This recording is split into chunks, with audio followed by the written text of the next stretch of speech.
네, 시청자 여러분 안녕하십니까? 파이널샷 진행을 맡은 최우은, 신유정입니다. 네, 오늘 우리 증시 양시장이 아주 강력한 흐름으로 거래가 되고 있습니다. 오늘 코스피 지수는 거의 2% 가깝게 상승하면서 거래가 되고 있는데 기술적인 반등 흐름이 이어지는 구간이기도 하고요. 또 오늘 시장에서 삼성전자, SK하이닉스 쪽으로 강력한 매수세가 유입되면서 일단 IT 투톱 기업들이 사실상 지수를 이끌고 있습니다. 그리고 오늘 참 개별 종목 간의 이슈도 많은 아주 활기찬 장이기도 합니다. 이렇게 상승하는 종목들이 많이 포착이 되는 오늘인데 5월 시장 안에서 그렇게 탄탄한 흐름을 보여주던 화장품주 안에서는 다소 변동성이 보여지고 있습니다. 이 몇몇 개 종목을 중심으로 상승은 하고는 있지만 전반적인 힘은 좀 잃고 있는 상황이어서 어떠한 상황인가 궁금해하고 계실 텐데요. 그래도 관심도와 이슈는 여전히 살아있다라고 보여집니다. 어떠한 이슈일지 잠시 후에 체크해 보도록 하겠습니다. 그리고 지난 주말 사이에 아스코가 있었는데 정말 오랜만에 오늘 시장 바이오 기업들이 대체적으로 좀 힘을 받고 있습니다. 지난 주말 사이에 있었던 아스코 개막 먼저 만나보고 가도록 하겠습니다. 네, 지난 주말 사이에 미국의 임상 종양학회인 아스코가 개막이 됐습니다. 현재도 진행 중에 있는데요. 미국 시카고에서 개최가 됐고요. 5월 31일부터 6월 4일까지 진행이 됩니다. 그러니까 내일까지 진행이 되는 건데 우리 시간으로는 수요일 아침까지 진행이 된다고 합니다.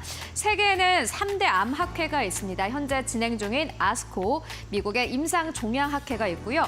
두 번째는 AACR입니다. 미국의 암학회고 그리고 마지막으로는 에스모인 유럽 종양학회인데 일단 시장에서 가장 좀 기대를 하고 있는 것은 아스코와 에스모입니다.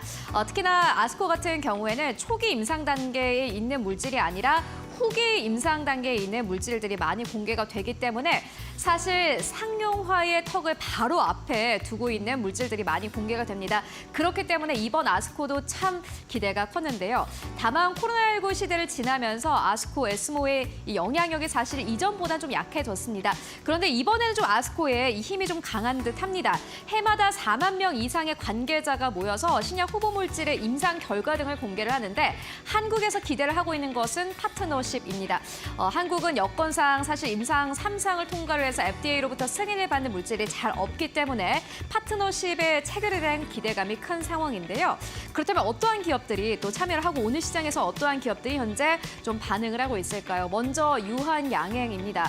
지난 주말 사이부터 사실 유한양행에 대한 기대감이 꽤나 컸습니다. 오늘 장중한 때는 10% 이상 급등 흐름을 보이기도 했고요. 리가켄바이오도 역시나 마찬가지입니다. 아스코 전에도 이미 주가가 많이 올랐고 외국인과 기관의 매수세가 계속해서 유입됐던 게 리가켄바이오이기도 했습니다. 오늘 시장에서 4% 가깝게 상승하면서 66,000원대에서 계속해서 머물고 있는 상황입니다. 그리고 유한양행과 리가켄바이오뿐만이 아니라 한국에서 많은 기업들이 참여를 했습니다. 부스에 참여하는 기업들도 있고 실질적으로 포스터를 진행을 하는 기업들도 있는데요. 일단 HLB 같은 경우에는 오늘 약 2시간 전쯤에 발표를 했는데 주가는 크게 반응하지 않고 있는 상황입니다. 주가는 오히려 급락세 나타내고 있는 상황이고요. 리가켄바이오, 루닛, NK맥스 그리고 일동제약이 퍼블리케이션을 발표를 할 예정이고요. 리가켄바이오 그리고 ABL바이오 그리고 유한양행 그리고 여기에 더불어서 계속해서 외국인들의 매수세가 붙고 있는 GI 이노베이션까지 포스터 세션을 진행할 예정이라고 합니다. 이미 진행이 됐던 것도 있고 현재 진행 중인 것도 있는데요. 이뿐만이 아니라 사실 우리 AI 쪽으로도 유명한 기업입니다. 루닛 같은 경우에는 이곳에서 부스를 운영한다고 하는데 특히나 이번 아스코에서 여러 가지 주목을 받고 있는 것이 AI 관련 세션이라고 합니다. 그렇기 때문에 오늘 거의 대체적으로 많은 기업들이 상승 흐름을 타고 있는 상황입니다. 그리고 여기에 더불어서 사실 최근 아스코의 두 가지 좀 트렌드가 있는데요. 함께 만나보실까요? 네, 먼저 첫 번째는 ADC입니다. ADC 같은 경우에는 최근 항암 시장의 사실 트렌드이기도 하고 중심이기도 합니다. ADC가 붙었다 하면 관련 기업들의 주가가 상승 흐름을 타기도 했는데요. 항암 치료 시장이 최근 들어서 ADC 중심으로 재편이 되고 있는 상황이고 약 2년 전부터 ADC 관련 주들이 계속해서 탄력을 받고 있습니다. 그리고 글로벌 빅파마가 최근 들어서 큰 관심을 두고 있는 상황인데요. 암세포를 정확하게 타깃하고 있는 것이 ADC이기 때문에 최근 들어서 그 기대감은 더 커지고 있는 상황입니다.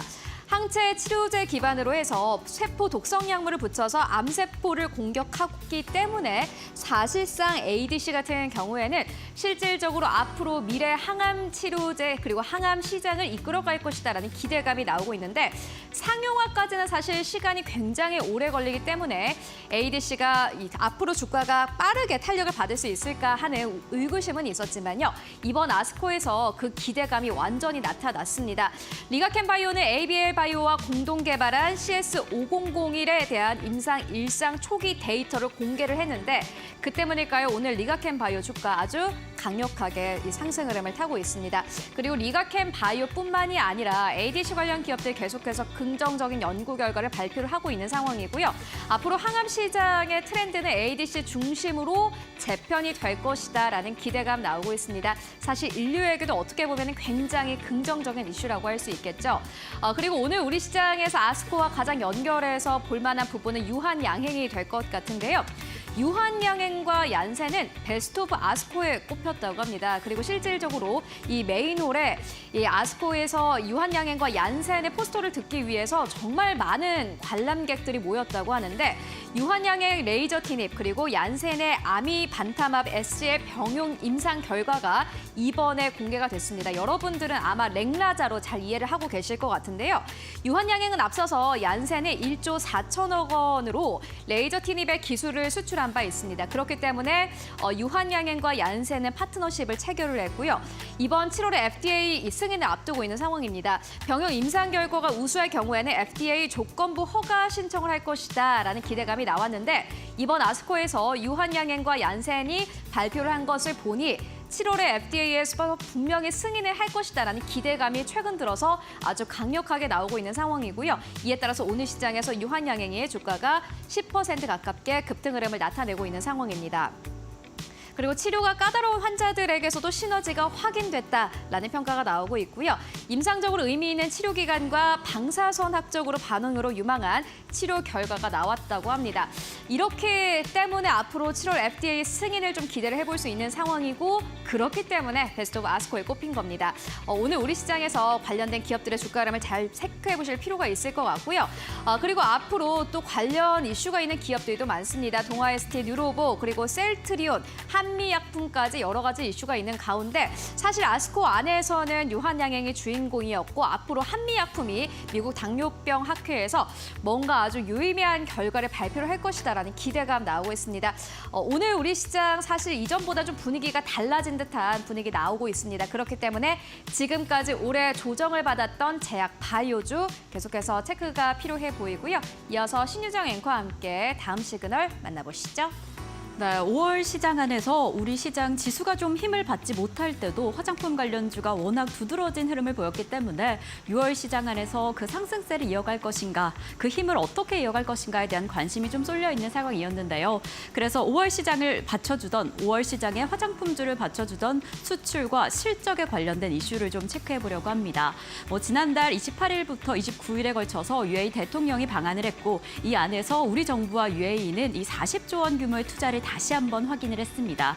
그리고 아랍권 국가와는 최초로 이 한국과 UAE 사이에 포괄적 경제 동반자 협력을 체결을 했는데요. 이 안에서 정말 여러 섹터의 관세가 많이 낮춰진 상황입니다. 관세 철폐를 통해서 이 관련된 섹터들 어떤 섹터가 수혜주가 될 것인가, 어떤 섹터가 좀 힘을 받게 될 것인가에 주목을 하고 있는 상황입니다. 에너지 섹터부터 첨단 사원 그리고 관광이나 바이오 관련된 섹터까지 그 해당 섹터에 관련된 관세를 철폐하겠다라고 내놓은 상황인데요. 지금 이러한 상황 안에서 이 화장품주에 대한 관세 이야기도 포함이 됐습니다.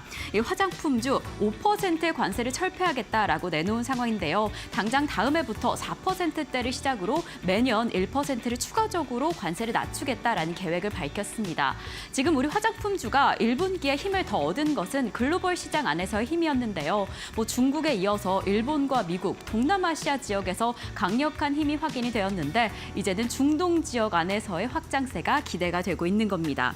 지금 중동은 현재 화장품 수출 4위 국가에 속합니다. 그래서 이러한 상황 속에서 지금 화장품 관련주가 중동 지역 현재 맞는 화장품을 개발을 하고 특히나 우리 화장품에 힘을 주고 있는 ODM 섹터 안에서 더 두각을 드러낸다라고 한다면 중동 뷰티 시장을 정확히 공략을 해서 이 수출의 힘을 더 얻게 되지 않을까 싶습니다. 이렇게 중동 지역을 더 확실히 확대를 할 수 있다라고 한다면 중국의 의존도도 좀 크게 낮출 수 있어서 그 기반이 더 탄탄해지지 않을까라는 기대감이 든 상황입니다.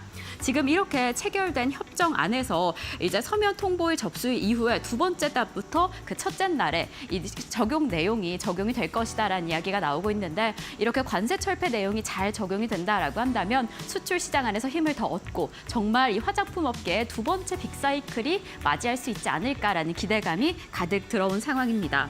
지금 우선적으로 중국에서 미국 그리고 일본까지 화장품 시장이 확대된 상황이고 좀 특징을 더 알아보자라고 한다면 이전에는 마스크팩이나 뭐 일부 고가 브랜드에 집중되어 있던 수출 시장이었는데 이제는 고기능 에센스 그리고 이 지금 선케어 제품도 두각을 드러내고 있고요. 그리고 일부 지금 뷰티 프로덕트 부분에서 더 두각을 받고 있어서 중저가 브랜드들을 필두로 어떻게 좀 확대가 될 수 있을지 지켜보시는 게 중요할 것 같습니다. 지금 오늘 좀 흔들리고 있는 화장품 시장 안에서도 실리콘2, VT, 아이패밀리 SC는 장 초반에 좀 강력한 흐름을 이어갔는데요. 지금 오후장 안에서는 흐름이 좀 바뀌긴 했지만 VT와 실리콘2는 여전히 강력한 강세 이어가고 있습니다. 특히나 실리콘2 같은 경우에는 15%대의 상승세까지 이어가고 있는 상황인데요. 1분기에 워낙 강력한 힘을 보였습니다. 매출이나 영업이익의 상승세가 158%, 300% 가까운 상승세를 보이고 있는데 2분기에도 이러한 흐름 더 기대가 된다. 이 실적이 계속 이어질 것이다라는 기대감 이어갑니다. 그래서 이러한 흐름이 2분기 화장품업은 어떻게 이어갈 수 있을지 관련 기업들의 흐름까지 계속해서 체크해 보시면 좋을 것 같습니다. 네, 오늘 2시간도 함께 하시면서요. 6월 장에 대한 전략 함께 세워보시면 좋을 것 같습니다. 자, 그럼 오늘의 파이널샷 출발합니다.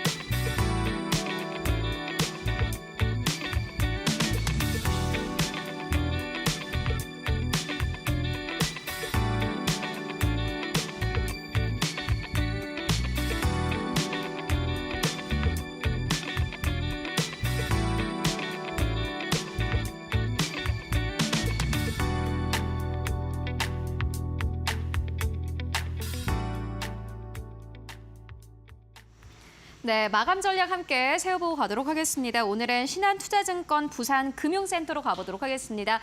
이호석 차장 연결되어 있습니다. 안녕하십니까? 네, 안녕하십니까. 이호석 차장입니다. 네, 차장님 오늘 시장 다행히도 양시장 현재 반등세 그대로 이어가고 있습니다. 오늘 시장 상황 어떻게 보고 계십니까? 네, 가장 오늘 시장의 핵심이 된다라고 하면 결국 외국인 자금이 유입되고 있다라는 것이 고무적이라는 점입니다. 결국 금리 우려 완화에 따라서 시총 상위 위주로 이제 대형주 위주로 외국인 자금들이 쏠리고 있는데요. 오늘 보시면 SK 하이닉스나 삼성전자가 가장 대표적이라고 할 수 있겠죠. 이런 종목들로 수급이 쏠리면서 자금이 쏠리면서 시장의 지수를 더 끌어올리는 영향이 나오고 있다라고 말씀드릴 수 있겠습니다. 지금 시점에서 점검해 볼 코스피 포인트는 3가지 정도인데요. 가격 매력이라고 할 수 있는 밸류에이션, 그리고 실적 매력이라고 할 수 있는 5월 수출입 지수, 그리고 마지막으로 제가 앞에서 말씀드렸던 대형주 반등, 이 3개가 다 맞을 때 시장이 좋아질 수 있다라고 판단하고 있는데 우선 대형주 같은 경우에는 현재 반등이 나온 상황이고요. 12개월 선행 PBR을 계산해 보면 0.95배 정도 나오거든요. 현재 1배 미만이 나온다는 것으로 보았을 때 시장이 추가적으로 상승할 수 있는 여지가 충분히 남아있다 생각을 할 수가 있을 것 같고요. 5월 수출 지수 같은 경우에도 이제 전년 대비 한 11.7%, 약 12% 늘어났습니다. 대표적으로 반도체나 이제 컴퓨터가 많이 늘어났다는 걸로 보았을 때 미국형 AI 투자 자체가 수요가 계속 지속되고 있다라고 좀 생각할 수 있을 것 같습니다. 여기에 실적 측면에서 체크한다면은 그렇다면은 뭐 지난달 내도록 저희가 자주 말씀을 드린 것 같은데 뭐 화장품이라든지 음식료 같은 이런 업종들의 수출 모멘텀이 이제 나오면서 5월 업종별로 수익률 최상위권을 차지했던 업종들일수록 수출 호조가 나오고 있다라는 것도 좀 의미가 있다라고 말씀을 드릴 수 있을 것 같고요. 대형주로서 얘기를 할 때 현대차도 빼놓을 필요는 없겠죠. 아무래도 현대차 같은 경우에도 5월 월 기준으로 이제 미국 판매량이 최대가 나오면서 굉장히 좋은 흐름을 보이고 있다라는 겁니다. 이런 부분들이 이런 배경들이 이제 나오게 되고 여기에 플러스 금리 우려 완화가 나오니까 삼성전자, 현대차를 포함한 시총 상위 대형주들 위주로 외국인 자금들이 쏠리고 있다라는 것이 오늘 시장의 전반적인 핵심이다라고 판단하고 있습니다. 그렇지만은 뭐 시장이 오른다라고 해서 모두가 돈을 버는 건 아니겠죠. 오늘 결정적으로 돈이 쏠리는 업종은 따로 있는데요. 바로 이제 K 산유국 테마라고 좀 지금 명명이 좀 붙어져 있습니다. 그 포항에서 이제 석유를 시추할 수 있을 것이다라는 이제 그런 언급이 나오게 되면서 오늘 뭐 한국석유, 흥구석유 같은 이제 또 한국가스공사까지도 시세가 굉장히 상한가 들어가는 굉장히 수급을 많이 끌어들이는 모습을 보여주고 있거든요. 결국에 시장이 전반적으로 좋아졌을 때도 아무래도 수급이 쏠리는 업종 그리고 종목 테마를 조금 더 집중해서 공략해보는 전략도 좀 유효하다라고 판단하고요. 여기에 플러스해서 한 가지 더 테마가 있습니다. 모멘텀이 있습니다. 바로 웹툰인데요. 네이버 웹툰 상장을 앞두고 있는 시점에서 그 개별 모멘텀 위주로 접근하는 것이 가능했는데 오늘 장 초반에만 해도 웹툰 관련주들이 시세가 나왔음에도 불구하고 오전 중반이죠. 오전 중반 이후로 석유 테마가 강해지면서 흐름이 꺾였거든요. 그렇지만 이런 웹툰 관련된 개별 모멘텀도 굉장히 강력하다라고 판단하고 있기 때문에 오히려 오늘 석유 관련해서 따라가기 부담스럽다라고 하면 웹툰 쪽도 한번 지켜보자라고 이렇게 정리드리겠습니다. 네, 오늘 거래 대금이 아무래도 에너지 쪽으로 좀 많이 몰렸기 때문에 다른 업종 같은 경우는 이슈가 있음에도 불구하고 장 초반엔 강했다가 이렇게 장 후반으로 갈수록 좀 힘이 빠지고 있는 장세인데 하지만 그럼에도 불구하고 사실 말씀해 주셨던 웹툰 같은 경우는 실적도 좀 받쳐주고 있기 때문에 좀 기대감이 큰 상황입니다. 오늘 시장에서 보시는 기업 있으실까요? 네, 오늘 말씀드릴 종목은 MBT입니다. MBT 같은 경우에는 모바일 포인트 플랫폼 기반의 이제 광고 서비스를 제공을 하고 있는데요. 많은 분들께서 이렇게 말씀드리면 좀 어렵지만은 뭐 캐시 슬라이드라고 말씀드리면 많이들 아실 겁니다. 그 바탕화면을 열 때 이제 광고를 보고 열고 그것을 이제 함으로써 이제 마일리지 포인트가 계속 쌓이는 구조로 되어 있거든요. 이런 서비스를 제공하는 기업이다라고 생각하시면 되는데요. 이게 웹툰하고 관련이 있는 이유가 뭐 그전에도 이제 웹툰 관련해서 좀 말씀드릴 게 네이버 웹툰이 5월 31일자로 이제 증권 신고서 제출을 했고요. 빠르면 한 7월 정도 미국 나스닥에 상장될 가능성이 높다라는 이야기까지도 나오고 있습니다. 결국 상장 기대감이 있는 와중에 MBT 같은 경우에는 쿠키 오븐 서비스를 제공을 하고 있거든요. 쿠키라는 것이 네이버 웹툰을 보기 위한 그 가상화폐, 이제 결제되는 결제화폐라고 생각을 해주시면 되는데요. 이 쿠키를 이제 돈을 결제를 해서 이제 웹툰을 보는 분들도 있겠지만은 대다수의 분들은 결제를 하는 것보다는 그 쿠키 오븐이라는 것을 통해서 말 그대로 광고를 보고 쿠키를 받는 그런 시스템을 활용하시는 분들도 있으시거든요. 아무래도 네이버 웹툰이 상장되고 네이버 웹툰에 대한 범주가 더 넓어지고 관심을 가지고 웹툰을 보는 사람들이 더 많아지면 많아질수록 쿠키 오븐에 대한 수요도 많아진다는 차원에서 MBT 같은 경우 앞으로 향후 전망이 밝다라는 것을 이제 시장에서 반영해서 오늘 시세가 나온다라고 말씀드릴 수 있겠습니다. 네, 알겠습니다. 웹툰 관련주인 MBT에 대한 투자 의견 듣고 왔습니다. 오늘도 고맙습니다. 네, 감사합니다. 자, 이렇게 6월 시장이 시작이 됐습니다. 지금 우리 시장은 어떻게 흘러가고 있는지 지수로 체크를 해보겠습니다. 양시장 지금 모두 상승을 하고 있습니다. 코스피는 1.86% 상승하며 2,685선 지나가고 있고요. 코스닥은 강보합 지켜냅니다. 844선 지나가고 있습니다. 그렇다면 코스피의 수급 동향은 어떨까요? 코스피는 지금 외국인과 기관 투자자 동반 매수세 확인이 됩니다. 2거래일째 기관 투자자 담아내고 있고요. 개인 투자자는 지난 3거래일째 매도를 했는데 오늘 시장 안에서도 이렇게 덜어내고 있습니다. 자, 지금 코스닥 시장도 체크를 해보겠습니다. 코스닥 시장 안에서는 외국인과 기관 투자자 역시나 동반 매수세 보이고 있고요. 개인 투자자 지금 오늘로써 3거래일째 매도세 이어가고 있는 지금 시장의 상황입니다. 자, 이렇게 오늘 양시장 안에서는 외국인과 기관 투자자 모두 담아내고 있습니다. 이러한 특징 전문가님들은 어떻게 보고 계시는지 수급 한마디 화면으로 확인해 보도록 하겠습니다.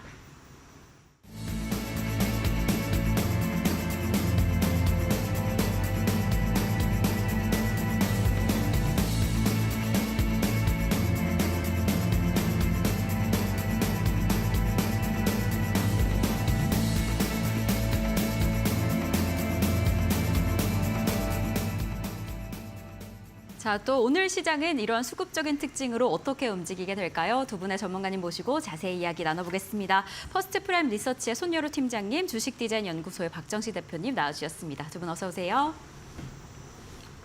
네, 그래도 6월의 첫 시작은 기분 좋게 상승세로 이어가고 있습니다. 또 어떻게 흘러가게 될지 자세한 수급적인 이야기 나눠보면 좋을 것 같은데 팀장님, 오늘 시장은 좀 어떻게 보고 계실까요?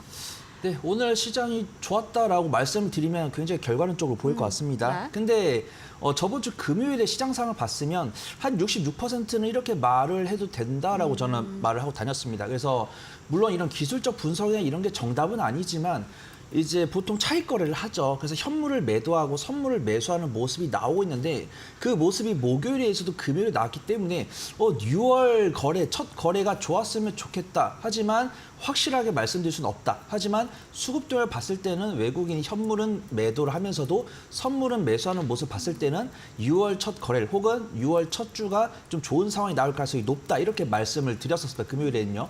근데 다행히도 뉴욕 시장이 조금 흔들리는 모습 보여줬지만 미국에서 불어오는 기준금리 인하 기대감에 오늘 운수장비나 전기전자 같은 경우는 정규장 개장 초반부터 외국인과 기관의 매수가 들어왔습니다. 그다음에 코스피 200 선물까지도 외국인의 순 매수가 확인되는 부분이에요.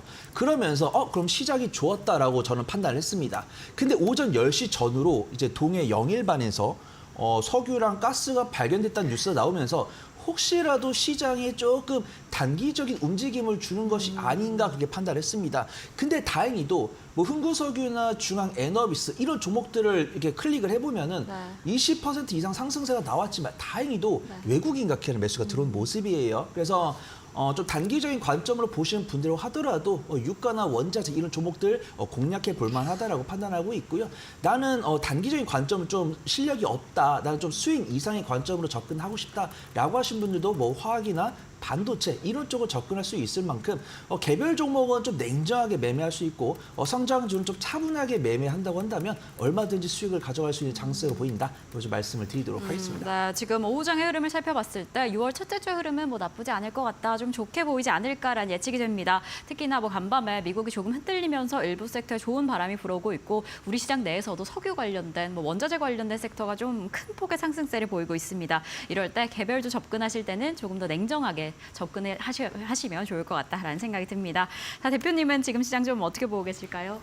네, 일단 뭐 시장은 긍정적으로 바라보고 있습니다. 네. 최근에 우리 시장뿐만 아니라 이제 글로벌 시장도 물가지표 강세로 인한 이 미국 국채 수요가 감소되면서 아무래도 조금 불안한 그런 흐름을 보였었죠.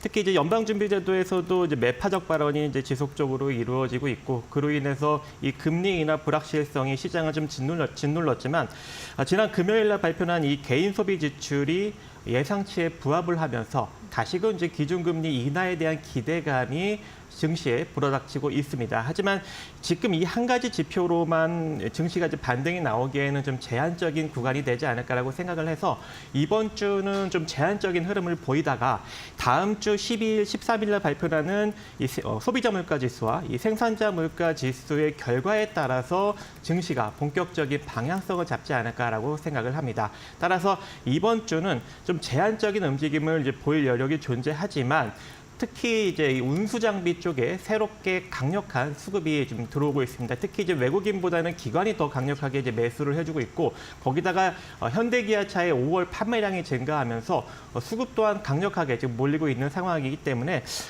지금 현재 이런 어떤 이 석유가스 테마를 좀 잡지 못하신 분들은 자동차 관련 종목에 투자를 하신다면 중장기적으로 긍정적인 결과를 만들어가지 않을까 생각합니다. 네, 참 물가 지표에 민감한 시장이어서 이번 주에는 다소 좀 제한적인 흐름을 보이지 않을까라는 예측도 듭니다. 우선은 다가오는 소비자 물가지수, 생산자 물가지수가 어떻게 발표가 될지 그에 따라서 시장이 어떻게 움직이게 될지 살펴보시는 게 중요할 것 같습니다. 자, 그럼 저희는 최윤 앵커와 함께 지금 수급적인 특징을 보이고 있는 종목들 만나보도록 하겠습니다. 네, 오늘 시장에서 외국인 투자자들은 어떠한 기업을 사고 팔고 있을까요? 함께 만나보시죠. 먼저 오늘 첫 번째로는 삼성전자를 가장 많이 매수하고 있습니다. 두 번째로는 한화 에어로스페이스, 세 번째로는 현대차, 네 번째로는 한국전력 올라와 있고요. 5번째로는 HT 현대일렉트릭 올라와 있습니다. 그리고 오늘 참 말도 많고 탈도 많은 기업입니다. 한미반도체를 외국인 투자자들은 가장 많이 매도하고 있는 것으로 현재 나타나고 있는데요. 경쟁사가 나타나면서 이 TD 관련 장비를 납품하지 않을 수도 있다. 이 납품되는 장비의 수가 줄어들 수도 있다라는 여러 가지 좀 썰이 나오고 있는 상황입니다. 두 번째로는 두산에너빌리티, 세 번째로는 SK, 네 번째로는 APR, 그리고 5번째로는 고려아연 올라와 있고요. 그렇다면 오늘 코스닥 안에서의 수급 흐름은 어떨까요? 함께 만나보시죠. 네, 오늘 코스닥 안에서 외국인들은 실리콘투를 가장 많이 매수하고 있습니다. 지난주에 사내 이사가 장내 매도를 했다라는 소식이 들리면서 사실 실리콘투의 주가 흐름이 좋지 않았는데 그럼에도 불구하고 외국인들은 계속해서 이 실리콘투 매수하고 있는 흐름 보여주고 있고요. 두 번째로는 YC, 세 번째로는 오스코텍, 그리고 네 번째로는 알테오젠, 그리고 5번째로는 엔캠 올라와 있습니다. 그리고 오늘 매도하는 기업들 살펴봤더니 가장 첫 번째로는 파마리서치 매도하고 있습니다. 외국인들 파마리서치 계속해서 줄매도하고 있는 상황이고요. 두 번째로는 리노공업, 세 번째로는 우리기술, 네 번째 HPSP, 그리고 5번째로는 PNT 올라와 있습니다. 오늘 그렇다면 기관 투자자들은 어떨까요?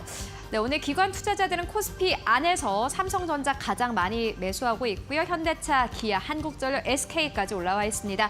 매도하는 기업들 살펴봤더니 한미반도체, 아모레퍼시픽, 그리고 HT 현대일렉트릭, 그리고 네 번째로는 HMM, 5번째로는 LS 올라와 있습니다. 코스닥 안에서의 수급 흐름도 함께 만나보시죠. 네, 오늘 코스닥 안에서는 기관과 외국인들은 계속해서 알테오젠을 담고 있습니다. 알테오젠 오늘 가장 많이 담고 있는 것으로 확인되고 있고요. 두 번째로는 제이시스 메디컬, 세 번째로는 잉그루드랩, 그리고 네 번째로는 대주전자재료, 5번째로는 파마리서치 올라와 있고요. 오늘 매도하는 기업들 살펴봤더니 지노맨 컴퍼니 가장 첫 번째로 이름 올리고 있습니다. 두 번째로는 VT, 세 번째로는 서진시스템, 네 번째로는 HLB, 5번째로는 YC 올라와 있습니다. 지금까지 수급 상황 함께 살펴보고 왔습니다. 자, 이렇게 외국인과 기관이 많이 담아내는 종목, 덜어내는 종목들을 체크해봤습니다. 그렇다면 두 분의 전문가님들께서는 어떤 종목을 수급적 특징주로 보고 계신지 지금 종목부터 체크를 해보겠습니다. 손여로 팀장님께서는 KSS 해운, 그리고 GS 글로벌을 가져와 주셨고 박정식 대표님께서는 삼보모터스와 모베이스전자를 오늘의 특징주로 가져와 주셨습니다. 그럼 저희는 첫 번째로 해운주부터 체크를 해보겠습니다. 오늘 시장 안에서 해운주 힘이 좋습니다. 상하이 컨테이너 운임지수 역시나 지금 21개월 만에 사상 최고치를 기록했다라고 하는데 정말 계속해서 쭉쭉 올라가고 있네요. 어떻게 보고 계시나요? KSS 해운. 네, 앵커님께서 이렇게 밝은 표정으로 말씀하실 내용은 아닌 것 같습니다. 일단 저번 주 금요일부터 강세를 보여주기 시작했고요. 사실 오늘도 유가랑 가스가 치고 나오기 전까지 해운이 강세에서 2등이었습니다. 근데 유가랑 가스가 이제 상위권에 올라오면서 그 아랫단으로 살짝 내려왔지만 외국인과 기관의 매수가 꾸준히 들어오기 때문에 공략은 해봐야 된다. 분명 이 상하이 컨테이너 운임지수가 앵커님 말씀대로 21개월 연속 상승을 했는데 이게 그냥 물동량 증가에 따른 가격 인상이었으면 나은데 지적적 리스크가 살짝 있습니다. 그래서 우리가 보통 이 홍해에다가 후티 반군이 그냥 이 선박이 다가오는 거를 뭐 구경만 하고 있다든가 아니면 자신들이 공격만 한다고 한다면 추가적인 상승 가능성보다는 약간 횡보할 수가 있는데 미국과 영국의 연합군이 공격을 했다라는 뉴스가 나왔습니다. 그래서 당분간 좀 우상향 기조가 이어지지 않을까 이렇게 판단되고 있고요. 이 상하이 컨테이너 운임지수가 현재 3,000포인트를 넘어갔는데 최고점은 약 5,200포인트 정도 됩니다. 최고점은 5,200포인트고 바닥은 뭐 한 900포인트 정도 됩니다. 그래서 지금 딱 박스권 딱 중단부에 있다라고 판단되고 있고요. 제가 해운 관련 종목들을 좋다라고 말씀을 드린다고 해서 지금 매수해서 뭐 3개월, 6개월 가져가시기보다는 일단 매수를 해가지고 수익 관점으로 보되 이 상하이 컨테이너 운임지수나 홍해 관련 지적적 리스크는 꾸준히 체크를 해봐야 될 것 같습니다. 그중에서 저는 KSS 해운을 말씀을 드릴 건데 페노션을 할까 KSS 해운을 할까 좀 고민을 했었습니다. 시가총액은 KSS 해운이 작기 때문에 변동성은 클 수 있다라고 판단되고 있어요. 실적 안정성은 페노션이 좋기 때문에 나의 성향에 맞게 취사 선택을 해보시면 좋을 것 같습니다. 하지만 KSS 해운 같은 경우가 이제 저번 주 금요일 같은 경우는 외국인과 기관의 쌍끌 순매수가 들어왔는데 오늘은 외국인 순매도로 확인됩니다. 근데 조금 아쉬운 게 뭐냐면 오전장에는 외국인과 기관의 순매수가 들어왔는데 오후장이 순매도로 전환됐다는 것은 KSS 해운에 대한 성장성이 의심은 안 된다는 건데 이 해운주 중에서 우선순위 조금 떨어진다는 거죠. 그래서 일단은 원유나 유가 쪽으로 자금이 좀 가고 뭐 HMM이나 페노션 이런 종목들은 아직 외국인과 기관의 순 매수가 남아 있는데 이 KSS 해운 같은 경우는 완전 상위권이 있지 않다 보니까 외국인과 기관이 조금 빠져나가는 겁니다. 하지만 우리가 대외적인 변수 상황을 봤을 때는 친환경 선박에 대한 관심이 증가하고 있습니다. 그 중에서 이 KSS 해운이 뭐 에탄올, 메탄올 관련 이용한 선박에 대한 보유 대수가 제일 많고 친환경 선박 운행에 대한 중요성이 증가됐을 때는 KSS 해운이 주목받을 수 있기 때문에 변동성은 KSS 해운이 가장 좀 클 수 있다고 판단되고 있고요. 21선과 61선 위에 있는데 외국인의 순 매도가 나오고 있으니까 관심 종목에 넣어놓고 오후장마다 조금씩 분할 매수하는 것이 중요하다 말씀드리도록 하겠습니다. 네, 지금 이렇게 운임 가격 상승을 좀 자극하고 있는 건 홍해 사태. 이 홍해 사태가 장기화될 수 있다라는 가능성이 조금 더 보이고 있습니다. 그렇다면 또 이 운임의 상승세가 추가적으로 더 예측이 되고 있는데 그렇다면 또 해운주를 계속 체크해 보셔야 할 것 같습니다. 우선 그 해운주 안에서 어떤 종목을 우선주로 볼지, 우선순위로 둘지는 또 그 부분을 좀 잘 주의 있게 살펴보시면 좋을 것 같습니다. 자, 그럼 저희는 대표님의 첫 번째 종목 삼보모터스 확인해 보겠습니다. 오늘 시장 안에서 상승세가 좋은데 이 종목은 좀 현대차랑 함께 지켜보시면 좋을까요? 네. 자, 오늘은 현대차, 기아차 5월 판매량이 나와서 그렇죠. 네. 전부 자동차 주로 준비를 해 보았습니다. 자, 그 첫 번째 종목은 삼보모터스입니다. 일단 삼보모터스의 첫 번째로 집중한 이유가 있죠. 현대 기아차가 5월 판매량이 전년 동기 대비 12%, 5.1% 이렇게 전부 다 증가가 나왔고 특히 아이오닉 5, 산타페 HEV 그리고 EV9 이런 전기차 판매량이 전년 동기 대비 42% 증가하면서 판매량을 견인하였습니다. 이 삼보모터스가 최근에 이 친환경 부품 섹터 쪽에서 수주를 지속적으로 일으키고 있죠. 특히 이제 미국과 멕시코 현지 법인을 두고 있는데 이 전기차 부품인 이 버스바를 생산하기 위해서 최근에 투자를 지속적으로 했지만 올해 그 투자가 마무리될 예정으로 본격적으로 이제 매출이 발생이 될 가능성이 존재합니다.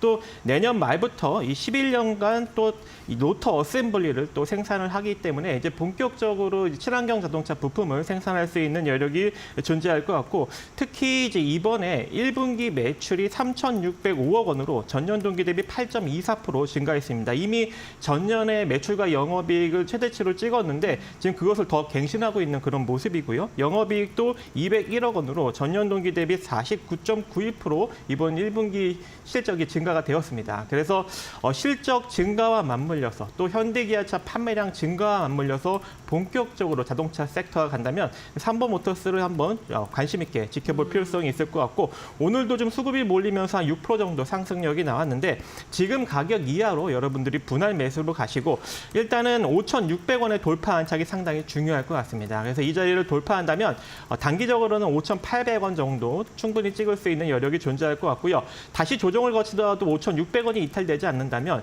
6,200원 정도 자리까지도 조금 더 길게 바라볼 수 있는 여력은 충분하지 않을까 생각해 봅니다. 네, 삼보모터스 오늘 기아와 현대차를 필두로 자동차 관련주들 힘이 전부 좋습니다. 특히나 이 종목 같은 경우에는 영업이익과 매출 1분기에서 실적이 아주 좋았는데 이러한 힘이라면 2분기도 더 기대가 된다라는 이야기를 해주셨습니다.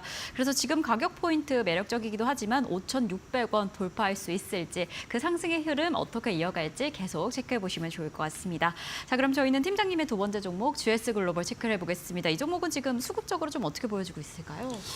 네, 평소에 유가, 가스 관련 종목들이 강세를 보일 때 이런 수급을 보기가 쉽지가 않은데 외국인과 기관은 좀 믿고 투자를 하는 것 같습니다. 일단은 우리나라 이제 뭐 제7강구나 이런 쪽에서 보통 원유나 가스가 발굴이 됐다고 했을 때 저는 반신반의합니다. 이런 뉴스가 나왔을 때 사실 뭐 시추량도 부족하고 해당 종목들도 단기적으로 상승하고 빠져나가는 모습들이 있는데 오늘은 이제 흥구석유랑 한국석유랑 중앙에너비스 이런 종목들이 상한가에 들어갔는데 외국인과 기관의 매수세가 들어오고 있습니다. 이거는 조금 스윙 관점으로 좀 접근해 볼 수 있다고 판단하고 있고요. 저도 오전 10시나 11시 쪽에 뭐 극동유화나 이런 종목들 소개를 해드리려고 이제 대본에 포함시키고 있었는데 자꾸 올라가가지고 이거 큰일 났다. 유가랑 가스보다는 그 뒤를 쫓을 수 있는 종목을 좀 소개를 해드려야겠다 해가지고 이제 유통업을 갖고 왔습니다. 그중에서도 저는 뭐 포스코 인터내셔널을 좀 소개를 드리려고 했었는데 네. 그 종목이 또 가버렸어요. 그래가지고 그러면 포스코 인터내셔널과 LX 인터내셔널 그 다음을 쫓을 수 있는 유통업은 GS 글로벌이다. 그좀 말씀을 드리도록 하겠습니다. 일단 연간 실적에 이런 쪽은 많이 나오고 있고요. 철강이나 석유와 에너지 등의 이제 트레이딩 사업을 영위를 하고 있고 한 가지 좀 재밌는 모멘텀은 수입차 유통 사업을 영위를 하고 있습니다. 근데 그 수입차가 BYD입니다. 그래서 저는 보통 2차 전지 말씀을 드릴 때는 좀 BYD 좀 보수적으로 말씀을 드리거든요. 근데 투자자 입장에서 전기차, 상용차 오너 입장에서 본다고 한다면 품질이 그렇게 뭐라고 할 정도는 아닌 것 같다. 그래서 우리가 시중에 보면은 이제 뭐 전기포터 돌아다니고 그다음에 이제 전기버스 돌아다니는데 사건 사고가 아예 없는 것은 아닙니다. 근데 정말 우리가 이걸 못 써먹을 것 같다라고 할 정도로 큼지막한 그 사건, 인명사고는 안 나오는 부분이고 우리나라 국내 기업이 만드는 전기버스보다 약 가성비가 약 3분의 1 정도 낮다고 합니다. 그래서 BYD의 이 전기 상용차를 유통하고 있는 GS 글로벌의 실적이 조금 잘 나오고 있다고 판단되고 있고요. 유가 감산에다가 오늘 아침 10시에 나온 포항 영일만 쪽의 이제 좀 유가 뉴스가 외국인과 기업 입장에서 긍정적으로 받아들이고 있는 것 같습니다. 그래서 GS 글로벌 같은 경우도 외국인의 순매수가 꾸준히 나오다가 오늘 꽤 상당한 자금의 외국인의 순매수가 들어오기 때문에 당분간 이 추이가 유지가 되지 않을까 그렇게 판단되고 있고요. 단기 관점은 유통기업 중에서 좀 GS 글로벌 유심히 지켜보시면 좋을 것 같습니다. 네, 알겠습니다. 지금 주가 흐름도 괜찮고 외국인과 기관의 동반 매수세도 확인이 되는 기업입니다. 잘 지켜보시면 좋을 것 같고요. 자, 대표님은 또 자동차 부품주 모베이스전자 가져와 주셨는데 어떻게 보고 계시나요? 네, 빠르게 이야기해 드리도록 하겠습니다. 자, 이제 모베이스전자 같은 경우에는 최근에 좀 긍정적인 이슈가 하나 나왔죠. 현대기아차에서 2026년부터 6년간 1조 원 규모의 이 차체 제어 컨트롤러를 납품을 한다라는 어떤 수주 소식이 들렸기 때문에 최근에 강력하게 수급이 몰리면서 급등이 나오고 또 주가가 그대로 좀 내려왔습니다. 그래서 여기서 기술적으로 한번 우리가 접근해 볼 수 있는 여력이 존재할 것 같고 또 지난해 11월 이 사우디 전기차 회사인 시엄 모터스와 이 자동차 에어백 시스템 관련 핵심 부품 공급 계약을 했기 때문에 또 해외 수주 관련 이슈도 어느 정도 포함을 하고 있습니다. 전기차 판매량이 지속적으로 늘어나고 있는 이런 상황에서 특히 이 자동차 전자부품을 만들고 있는 모베이스전자가 향후 발전 가능성이 있기 때문에 지금 한 1,900원 이하로 여러분들이 분할 매수 관점 가시면 좋을 것 같고요. 이 상태로 기술적 반등이 나온다면 단기적으로 2,050원, 돌파한다면 2,200원 정도 자리까지 짧게 바라볼 수는 있을 것 같습니다. 자, 이렇게 대표님의 두 번째 종목 모베이스전자 확인을 해봤습니다. 이러한 종목들 어떤 흐름으로 이어가게 될지 수급적인 측면으로 어떤 움직임을 만들어 나가게 될지 잘 살펴보시는 게 중요할 것 같습니다. 자, 그럼 저희는 두 분과 오늘 여기에서 인사드리겠습니다. 오늘도 감사드립니다.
네, 팩트체크 시간으로 이어가 보도록 하겠습니다. 오늘은 6월의 첫 거래일인데요. 이번 주에 주목해야 할 경제 일정들 함께 짚고 가도록 하겠습니다. 오늘은 이데일리 디지털 콘텐츠부의 피용익 에디터 모셨습니다. 안녕하십니까? 네, 안녕하세요. 네, 이번 주에 좀 먼저 주목해야 할 일정 간략하게 정리를 먼저 해보고 가도록 할까요? 네, 이번 주는 경제 지표가 많지는 않고요. 미국 기준금리를 결정하는 FOMC를 일주일 앞두고 블랙아웃 기간, 그러니까 연준 관계자들이 발언을 자제하는 기간이어서 증시가 방향을 잡기 좀 어려울 수도 있겠습니다. 그래도 미국의 5월 비농업 부문 고용 지표와 제조업 및 서비스업 경기 동향은 꼭 챙겨봐야 합니다. 그동안 시장의 약재로 작용해온 매파적 발언이 나오지 않으니까 경제 지표만 잘 나와준다면 시장의 호재가 될 수도 있을 것 같습니다. 물론 다음 주가 FOMC여서 경계감은 여전할 것 같습니다. 경제 지표 외에 주목해야 할 것은 미국 국채금리입니다. 미 국채금리 상승세가 계속해서 증시에 부담을 주고 있기 때문인데요. 지난주 목요일과 금요일에는 하락세를 보이긴 했지만 여전히 4.5% 넘는 상태입니다. FOMC 경계감에다가 또 국채금리 상승이 악재로 작용하면서 뉴욕 증시 3대 지수는 지난주 모두 하락했고요. 여기에 맞물려서 한국 증시에서는 외국인이 순매도로 돌아서면서 코스피가 2,700선 아래로 밀렸습니다. 오늘 좀 많이 오르고 있지만 그래도 2,700은 회복을 못한 상태고요. 그래서 미 국채금리 이번 주에도 주목해야 할 것으로 보입니다. 또 한 가지 관심 있게 볼 부분은 반도체 관련주의 방향인데요. 올해 반도체주가 급등하면서 최근 들어 고점 논란이 좀 있었거든요. 엔비디아 주가가 어닝 서프라이즈에 힘입어서 $1,100까지 오른 후에 다소 주춤한 모습이고요. 그동안 우리나라 증시에서 SK 하이닉스라든가 엔비디아 관련 종목들이 강세를 보였었는데 앞으로 주가가 어떻게 될지 잘 지켜봐야 할 것 같습니다. 네, 일단은 이번 주에는 사실 다음 주 FOMC를 앞두고 연준 인사들의 발언도 없고 여러 가지 경제 지표들도 크게 발표는 되지 않지만 그럼에도 불구하고 몇몇 또 중요한 일정들 대기가 되어 있습니다. 그리고 이번 주에는 또 미국에서는 룰루레몬, 니오 등과 같은 기업들이 실적을 발표를 할 예정인데 화요일에는 그렇다면 어떠한 일정 좀 대기가 되어 있습니까? 월요일, 네, 월요일이요. 네. 월요일, 그러니까 오늘 밤이죠. 미국에서는 공급관리자협회 ISM이 발표하는 5월 구매 관리자 지수 PMI가 발표됩니다. PMI는 기업의 구매 담당자를 대상으로 신규 주문, 생산, 재고 등을 조사한 후에 가중치를 부여해서 0에서 100까지의 숫자로 나타낸 값인데요. 50 이상이면 경기 확장을, 50 이하면 경기 위축을 의미합니다. 앞서 3월에는 확장 국면에 진입했었는데요. 4월에는 기준선인 50을 밑돈 49.2를 기록했습니다. 5월 시장 예상치는 이보다 개선된 50입니다. 딱 기준점이 되겠죠. 연준이 금리를 결정할 때는 인플레이션이랑 고용을 가장 중점적으로 보는데요. 결국 이런 요인들은 경기 상황에 따라 달라지기 때문에 그래서 경기 선행지수 역할을 하는 PMI가 어떻게 나올지 잘 지켜봐야 하겠습니다. 네, 구매 관리자 지수인 PMI가 오늘 밤에 발표가 될 예정이고 일단 이 지표를 잘 보자라는 의견을 정리를 해보고 가도록 하겠고요. 이어서 화요일 알아보도록 하겠습니다. 화요일엔 어떤 일정 대기가 되어 있습니까? 네, 화요일에는 우리나라와 미국에서 중요한 경제 지표가 줄줄이 발표가 됩니다. 이번 주 가장 바쁜 날이라고 봐야 할 것 같은데요. 먼저 우리나라에서는 5월 소비자 물가 상승률이 발표될 예정입니다. 4월에는 석 달 만에 처음으로 3% 아래로 떨어진 바 있죠. 그때 총선을 앞두고 정부가 물가 잡기에 나서면서 소비자 물가 상승률이 둔화됐습니다. 하지만 총선 후에 물가가 다시 각종 물가가 오르는 모습을 보였기 때문에 5월 수치가 어떻게 나오는지 확인해야 할 것 같습니다.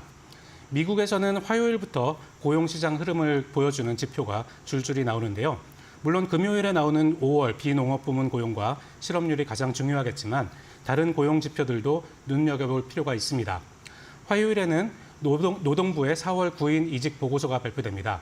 구인 건수랑 이직 건수가 각각 나오는데요. 이 중에서 구인 건수를 눈여겨봐야 합니다. 3월에는 850만 건으로 지난 2021년 2월 이후 가장 낮은 수치를 기록했습니다. 구인 건수가 이렇게 낮게 나왔는데도 800만 건이 넘었다는 것은 그만큼 미국 고용시장이 뜨겁다는 것을 보여주고 있거든요. 4월 수치가 이번에는 어떻게 나올지 주목해야 할 것 같습니다. 화요일에는 또 경제지표는 아니지만 시장에 영향을 줄 만한 이벤트가 하나 있습니다. 대만에서 열리는 컴퓨텍스라는 IT 박람회가 열리는데요. 사실 미국에서 열리는 CES라든가 이런 박람회가 굉장히 유명하고 컴퓨텍스는 모르는 분들도 좀 많으실 것 같은데요. 그런데 올해 행사는 굉장히 주목을 받고 있습니다. 요즘 가장 핫한 기업으로 꼽히죠. 엔비디아의 CEO 젠슨 황이 이 행사에 참석하고요. 이 밖에도 인텔의 팻 겔싱어, AMD의 리사 수, 퀄컴의 크리스티아노 아몬 등 IT 업계 거물들이 대만에 대거 몰려가고 있습니다. 이들이 어떤 발언을 할지도 굉장히 주목이 되는데요. 특히 젠슨 황 엔비디아 CEO가 대만 파운드리 업체 TSMC와 파트너십 강화를 할 수 있다. 그런 메시지가 나올 수 있다는 관측이 있기 때문에 지켜봐야 할 것 같습니다. 그리고 주요 기업들이 AI 관련 신기술을 공개할 수도 있고요. 어제도 젠슨 황이 기조연설에서 루빈이라는 AI GPU를 발표했거든요. 이런 식으로 그 컴퓨텍스 현장에서 나오는 뉴스를 주목해야 하는데요. 이데일리도 현장에 기자를 보냈으니까 현장 소식, 생생한 현장 소식을 잘 챙겨보시면 좋겠습니다. 네, 일단 뭐 이번 주 어떻게 보면 가장 중요한 일정 중 하나가 되지 않을까 하는 생각도 드는데 보니까 약 1시간 전쯤에 한 언론사에서 보도를 했는데 리사수 AMD CEO가 연내 한국 방문을 추진하겠다. 삼성은 훌륭한 파트너다라는 의견을 남겼다고 합니다. 여기서 어떠한 이야기가 나올지 가장 중요할 것 같고요. 그렇다면 수요일에는 어떠한 일정들 좀 대기가 되어 있습니까? 네, 수요일에도 화요일에 이어서 미국에서 고용지표가 발표됩니다. 미국 고용정보업체 ADP가 5월 민간 고용 수치를 발표합니다. 4월에는 19만 2천 명 늘어나면서 예상치를 1만 명 가까이 웃돌았는데요. 그만큼 미국 고용시장이 뜨겁다는 의미였거든요. 고용이 둔화돼야지 미국이 그 기준금리를 인하할 수 있는데 고용지표가 잘 나오고 있다는 점은 시장에 부담을 줄 수 있습니다. 특히 ADP 민간 고용 수치는 노동부 고용 보고서를 이틀 앞두고 나오기 때문에 이번 주 가장 큰 이벤트인 금요일 고용 보고서를 가늠해 볼 수 있는 그런 그 지표가 될 것 같습니다. 그리고 수요일에도 IT 행사가 하나 더 있습니다. 이번에는 인텔이 개최하는 인공지능 서밋인데요. 이 행사는 매년 여러 도시를 돌며 열리는데 올해는 서울에서 열립니다. 원래는 팻 겔싱어 인텔 CEO가 직접 참석하기로 했다가 대만 컴퓨텍스 방문 때문에 불참하기로 선언을 했고요. 그래도 인텔의 AI 솔루션에 대한 설명이 있을 예정이라서 그리고 또 다양한 연관 기업들이 나오기 때문에 중요하게 지켜봐야 할 것 같습니다. 아무래도 AI가 올해 증시에서 가장 주목받는 테마잖아요. 컴퓨텍스도 그렇고 인텔 서밋도 그렇고 업종이나 종목에 직접적인 영향을 줄 수 있기 때문에 여기서 어떤 뉴스가 나오는지 잘 체크하셔야 합니다. 네, 인텔 서밋 그리고 컴퓨텍스가 이번 주에 좀 어떠한 또 우리 시장에 훈풍을 가져다 줄지 확인이 필요해 보이고요. 목요일은 그렇다면은 한국 증시는 휴장이지 않습니까? 네, 그렇습니다. 우리나라는 현충일로 휴장을 하고요. 하지만 미국과 유럽에서는 지표들이 바로 나오는 지표들이 금요일에 우리 시장에 바로 영향을 줄 수 있기 때문에 어떤 일정이 있는지 잘 챙겨보시길 바라겠습니다. 미국은 목요일에도 고용지표가 이어집니다. 화요일부터 금요일까지 거의 매일 고용지표가 나오는데요. 네. 매주 나오는 신규 실업수당 청구 건수죠. 지난주에는 21만 9천 건으로 일주일 전보다 3천 건이 증가했습니다. 4주 평균으로 봐도 2,500건 증가한 22만 2,500건이었거든요. 실업수당 청구가 그만큼 늘었다는 건 해고가 또 늘었다는 의미인데요. 미국 고용시장이 어떤 모습인지, 어떤 모습으로 흘러가고 있는지가 연준의 금리 결정에 굉장히 중요한 만큼 매주 발표되는 지표지만 요즘 같은 시기에는 좀 더 주목해서 봐야 할 것 같습니다. 유럽에서는 또 굉장히 중요한 일정이 있습니다. 유럽중앙은행 ECB가 통화정책회의를 열고 기준금리를 결정하는데요. 시장에서는 0.25%포인트 금리 인하를 기대하고 있습니다. 그동안 ECB 내부에서 여러 차례에 걸쳐서 금리 인하 시그널을 줬기 때문이기도 하고요. 금리를 내리지 않으면 이상할 정도로 금리 인하 기대감이 시장에서 굳어지고 있는 그런 상황입니다. ECB는 지난 2022년 7월부터 지난해 9월까지 10차례 연속 금리를 올렸습니다. 그래서 현재 기준금리가 4.5%인데요. 지난해 10월부터 올해 4월까지는 5차례 연속 동결했거든요.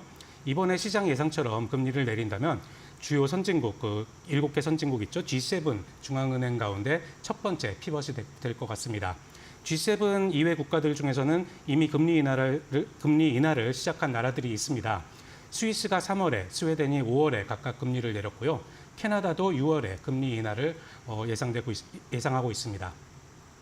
네, 일각에서는 사실 미국이 이번에 세 차례 인하를 하지 않더라도 유럽에서 금리를 인하를 하게 된다면은 이제 금리 인하 내러티브가 시장에 미치는 영향이 좀 줄어들 것이다라는 기대감도 나오고 있습니다. 이번 주 목요일도 잘 체크해 보실 필요가 있을 것 같고요. 보니까 금요일이 또 어떻게 보면 가장 중요하지 않을까 하는 네, 생각도 맞습니다. 드는데요. 네, 이번 주 가장 큰 이벤트죠. 미국의 5월 고용 보고서가 발표됩니다. 시장의 관심이 온통 미국의 기준금리 인하 시점에 쏠려 있지 않습니까? 중요한 게 인플레이션이란 고용인데요. 인플레이션 지표는 지난주에 발표됐습니다. 연준이 가장 주목한다고 알려져 있는 개인 소비 지출 PCE였죠.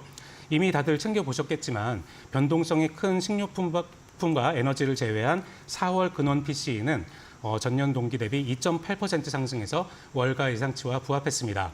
변동성이 큰 식료품과 에너지를 포함한 전체 PCE는 2.7% 상승해서 역시 예상치와 같았습니다. PCE 물가지수가 예상치에 부합하긴 했지만 이게 시장에 호재가 되지는 못했는데요. 인플레이션 둔화가 충분히 진전된 것은 아니라는 그런 판단 때문이었습니다. 그래서 이번 달과 다음 달에 나오는 PCE 지표를 좀 더 지켜봐야 할 것 같다는 얘기가 나오고 있고요. 이런 상황에서 금요일에 발표되는 고용보고서가 더 주목을 받을 수밖에 없을 것 같습니다. 제롬 파월 연준 의장이 이런 말을 했죠. 고용 여건이 악화되면 기준금리를 내릴 수 있다. 이렇게 말했던 만큼 이번 고용보고서가 굉장히 중요한 역할을 할 것 같습니다. 월가 예상치를 보면요.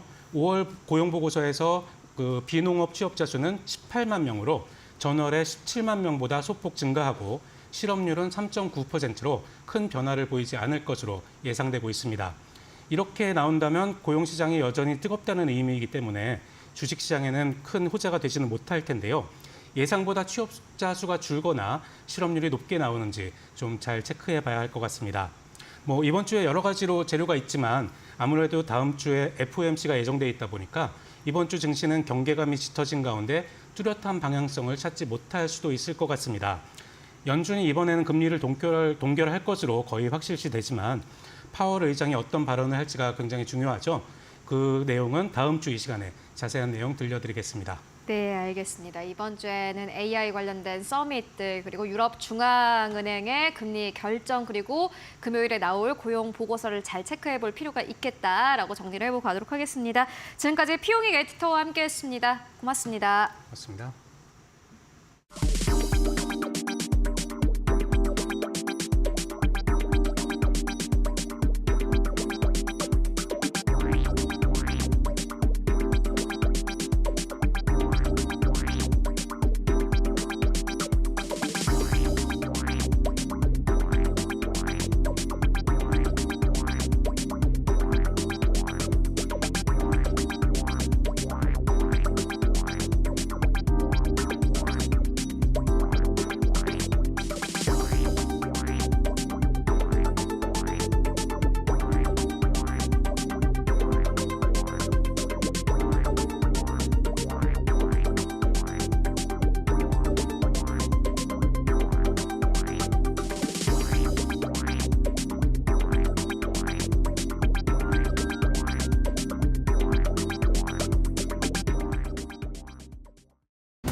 시장을 움직인 이슈, 시장이 움직인 이슈, 마켓 무버입니다.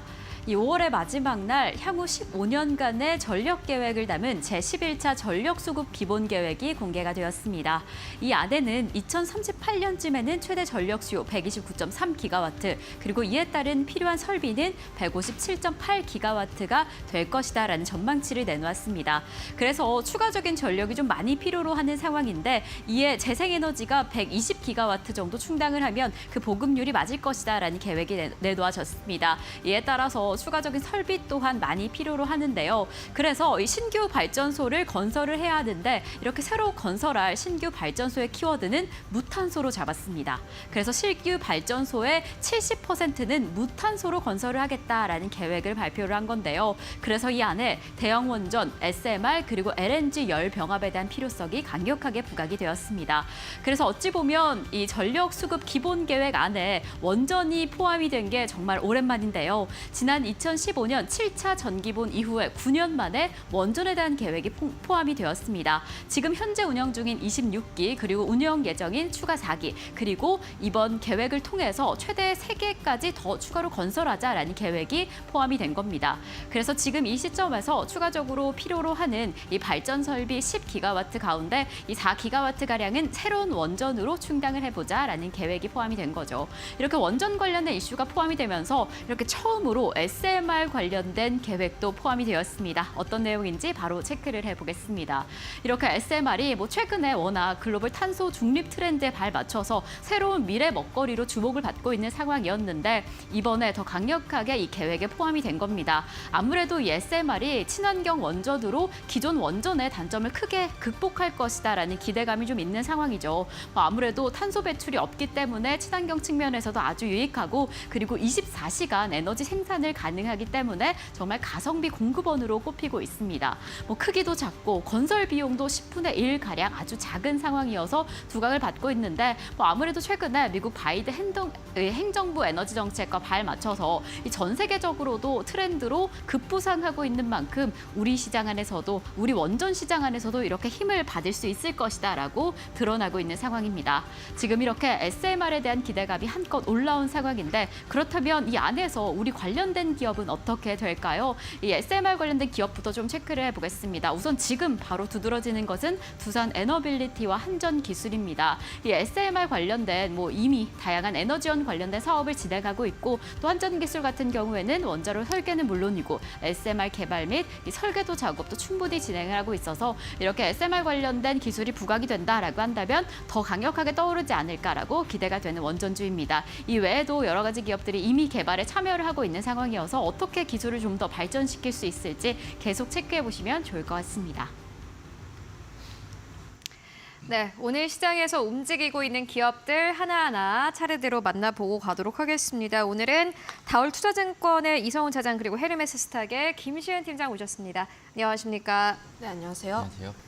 네, 먼저 이성훈 차장님께서 가지고 오신 선진 뷰티 사이언스 만나보고 가도록 하겠습니다. 오늘 시장에서 2% 가깝게 상승 흐름 나타내고 있는 상황인데 화장품주가 오늘 생각보다 그 상승 탄력이 좀 지속되지는 않는 그러한 분위기거든요. 이 선진 뷰티 사이언스 왜 가지고 오셨을까요? 우선 선진 뷰티 사이언스는 이 화장품 원료를 만드는 기업이라고 볼 수 있겠고요. 그렇기 때문에 어떤 모든 화장품 지금 화장품 섹터에 지금 수급이 많이 몰리고 있는데 중소형 이 화장품 섹터 또 대형주 OEM, ODM 여러 섹터로 이제 주가에 대한 부분이 좀 차별적으로 나온다고 하더라도 그 근간은 어떻게 보면은 이 화장품 원료에 대한 부분은 공통적으로 쓰기 때문에 그런 점에서 본다고 한다면 선진 뷰티 사이언스 같은 경우에도 주가가 거의 이제 한 달 만에 2배 가까이 올랐다고 하더라도 저는 추가적인 상승 여력은 더 있지 않을까. 다른 이 제조업체들 대비해서도 있다라고 좀 생각이 되고 있고요. 특히 이제 그전에는 이 제조 공정에 있어서 이 선진 뷰티 사이언스가 효율화에 대한 노력을 좀 많이 했습니다. 그런 점을 본다고 한다면은 물론 이제 화장품 전체적인 어떤 생산력이나 수요 또 글로벌 트렌드도 좋긴 하지만 이 생산 공정 효율화에 의한 이 재무적인 개선 부분은 저는 더욱더 올해 하반기 때 일어날 가능성이 있다라고 지금 생각이 되고 있고요. 그리고 지금 현재 그 기초 또 색조 여러 화장품에 대해서 이 사용감을 개선하기 위한 이 마이크로 비드에 대한 매출이 지금 크게 증가하고 있는 상황이기 때문에 이쪽에서의 마이크로 이 비드에 대한 원료에 대한 부분에 있어서는 수요는 글로벌적인 트렌드가 굉장히 높아질 가능성이 있지 않을까라고 좀 생각이 되고 있고요. 어떤 이제 원료 쪽에서의 이 본업에 대한 부분도 중요하긴 하지만 이 선진 뷰티 사이언스가 OEM과 이 ODM 쪽에서의 사업에 대한 진출 부분으로 지금 새로운 신사업을 많이 준비를 하고 있습니다. 그런 점에서 본다고 한다면은 기존에 지금 이제 OEM사들 같은 경우에도 캐파나 여러 가지 부족 현상을 겪고 있는 건 저는 이제 선진 뷰티 사이언스가 기존의 어떤 이 공정 체계에 의한 신사업에 대한 매출 부분은 확실히 빨리 잡을 가능성이 있지 않을까라고 판단되면서 선진 뷰티 사이언스 어떤 이 화장품 업종에서의 뒤늦게 또 매수 관점으로 들어가기에도 나쁘지 않다 이렇게 판단됩니다. 네, 알겠습니다. 일단 화장품 업종 안에서 어떻게 보면 후발주자인 선진 뷰티 사이언스 지금도 매수 괜찮다라는 의견으로 좀 정리를 해보고 가도록 하겠고요. 이어서 두 번째 기업은 오늘 한화 에어로스페이스를 사실 얘기하고 싶었던 게 아니라 어떻게 보면 한화 정밀기계를 이야기하고 싶으셔가지고 이 기업을 가지고 오셨을 텐데 같이 한미반도체랑 좀 엮어서 한번 이야기 들어볼까요? 일단 오늘 같은 경우 한나 에어로스페이스는 주가가 상승하는데 그에 반해서 한미반도체 같은 경우에 장중에 급락을 하는 모습들이 나왔습니다.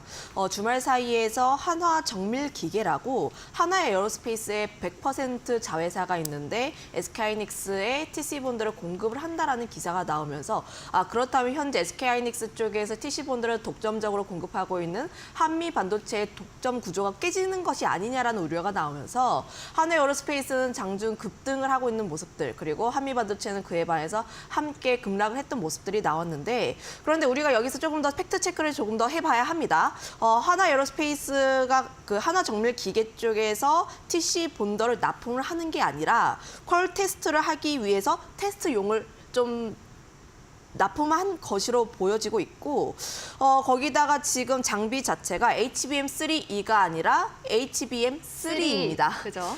지금 뭐 SK하이닉스가 앞으로 나아가야 하는 방향이 3가 아니라 3E이다 보니까 결국 한미반도체에 대한 독점적인 구조는 조금 더 이어질 수 있는 상황들, 특히 한미반도체가 TC본드 쪽에서 가지고 있는 기술력 자체가 굉장히 다양한데 좀 크게 보게 되면 7가지가 있습니다. 열 압착이라든지 혹은 장비 진동이라든지 좀 굉장히 다양한 부분들이 있어서 실제 기술력이 굉장히 뛰어난 만큼 지금 후발주자들이 따라가기 힘든 상황들, 지금 어떤 상황이라 보시면 좋으면 엔비디아가 워낙 잘 나가다 보니까 AMD도 시장에 뛰어들겠다 하면서 약간의 출렁임이 나왔어요. 하지만 엔비디아의 점유율 자체가 계속해서 공고하게 나와주고 있다 보니까 엔비디아 같은 경우는 계속 상승하고 있는 상황들. 물론 AMD도 그 과정에서 수혜를 받고 실적을 내고 있습니다만 그럼에도 불구하고 엔비디아가 이 시장에 있어서 진정한 강자다라는 것을 보면은 지금 이런 식으로 해석을 해보시면 좋을 것 같습니다. 물론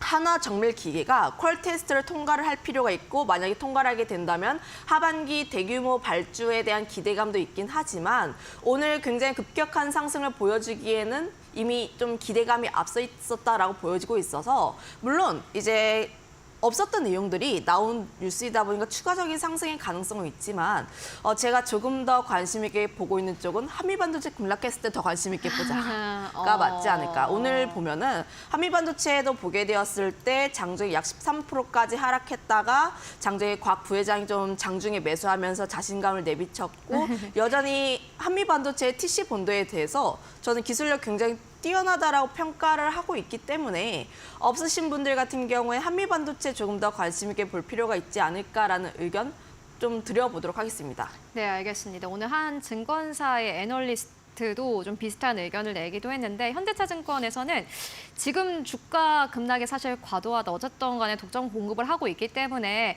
이러한 주가 하락은 조금은 좀 오히려 매수 시점이 아닌가 하는 의견도 나왔습니다. 함께 참고해 보시면 좋을 것 같고요. 이어서 다음 기업도 만나보도록 하겠습니다.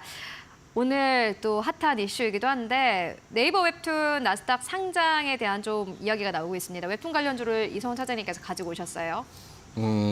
우선 이제 웹툰, 이제 네이버 웹툰에 대한 나스상장 뭐 기업의 가치 5조는 뭐 들으셨을 거라고 알고 있는데 지금 이제 웹툰주는 아직까지는 테마라고 좀 볼 수 있어요. 왜냐하면은 테마라는 부분이 어떻게 보면은 지금 실적에 대해서 크게 지금 잡히지 않는 상황에서 기대감으로 좀 주가가 오르는 상황이기 때문에 우선 웹툰주에 대한 그 접근에 대한 포인트는 그거죠. 당연히 이런 테마가 이 산업 그리고 섹터로 좀 바뀌는 부분을 확인을 하고 접근하는 전략도 좋고 그리고 이제 뭐 주가라는 부분은 기대감을 먼저 선반영하고 있기 때문에 그거에 대한 어떤 단기 트레이딩 관점으로 접근하는 전략이나 이런 부분을 두 가지 측면을 좀 고려해야 되는 게 맞다라고 좀 생각이 되고 있고 이 어떤 웹툰이나 웹소설은 거의 이제 우리나라가 시작을 했죠.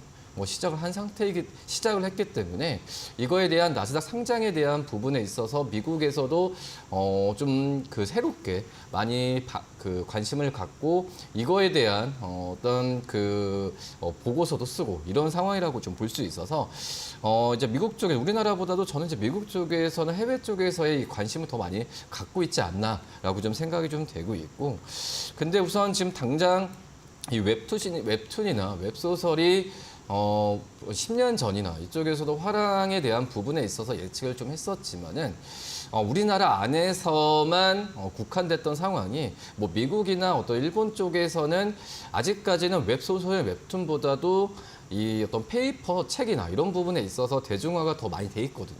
뭐 그런 점에서 연령층, 이 웹툰에 대한 연령층 다양화가 좀 제한적으로 가는 상황에서 이제 태동기라고 좀 미국도 그렇고 유럽도 아직까지 시작 초반이라고 볼 수 있기 때문에 이거에 대한 선점 효과로 인한 이 네이버 웹툰의 어떤 방향성을 계속 살펴봐야 된다라고 좀 생각이 되고 있고요.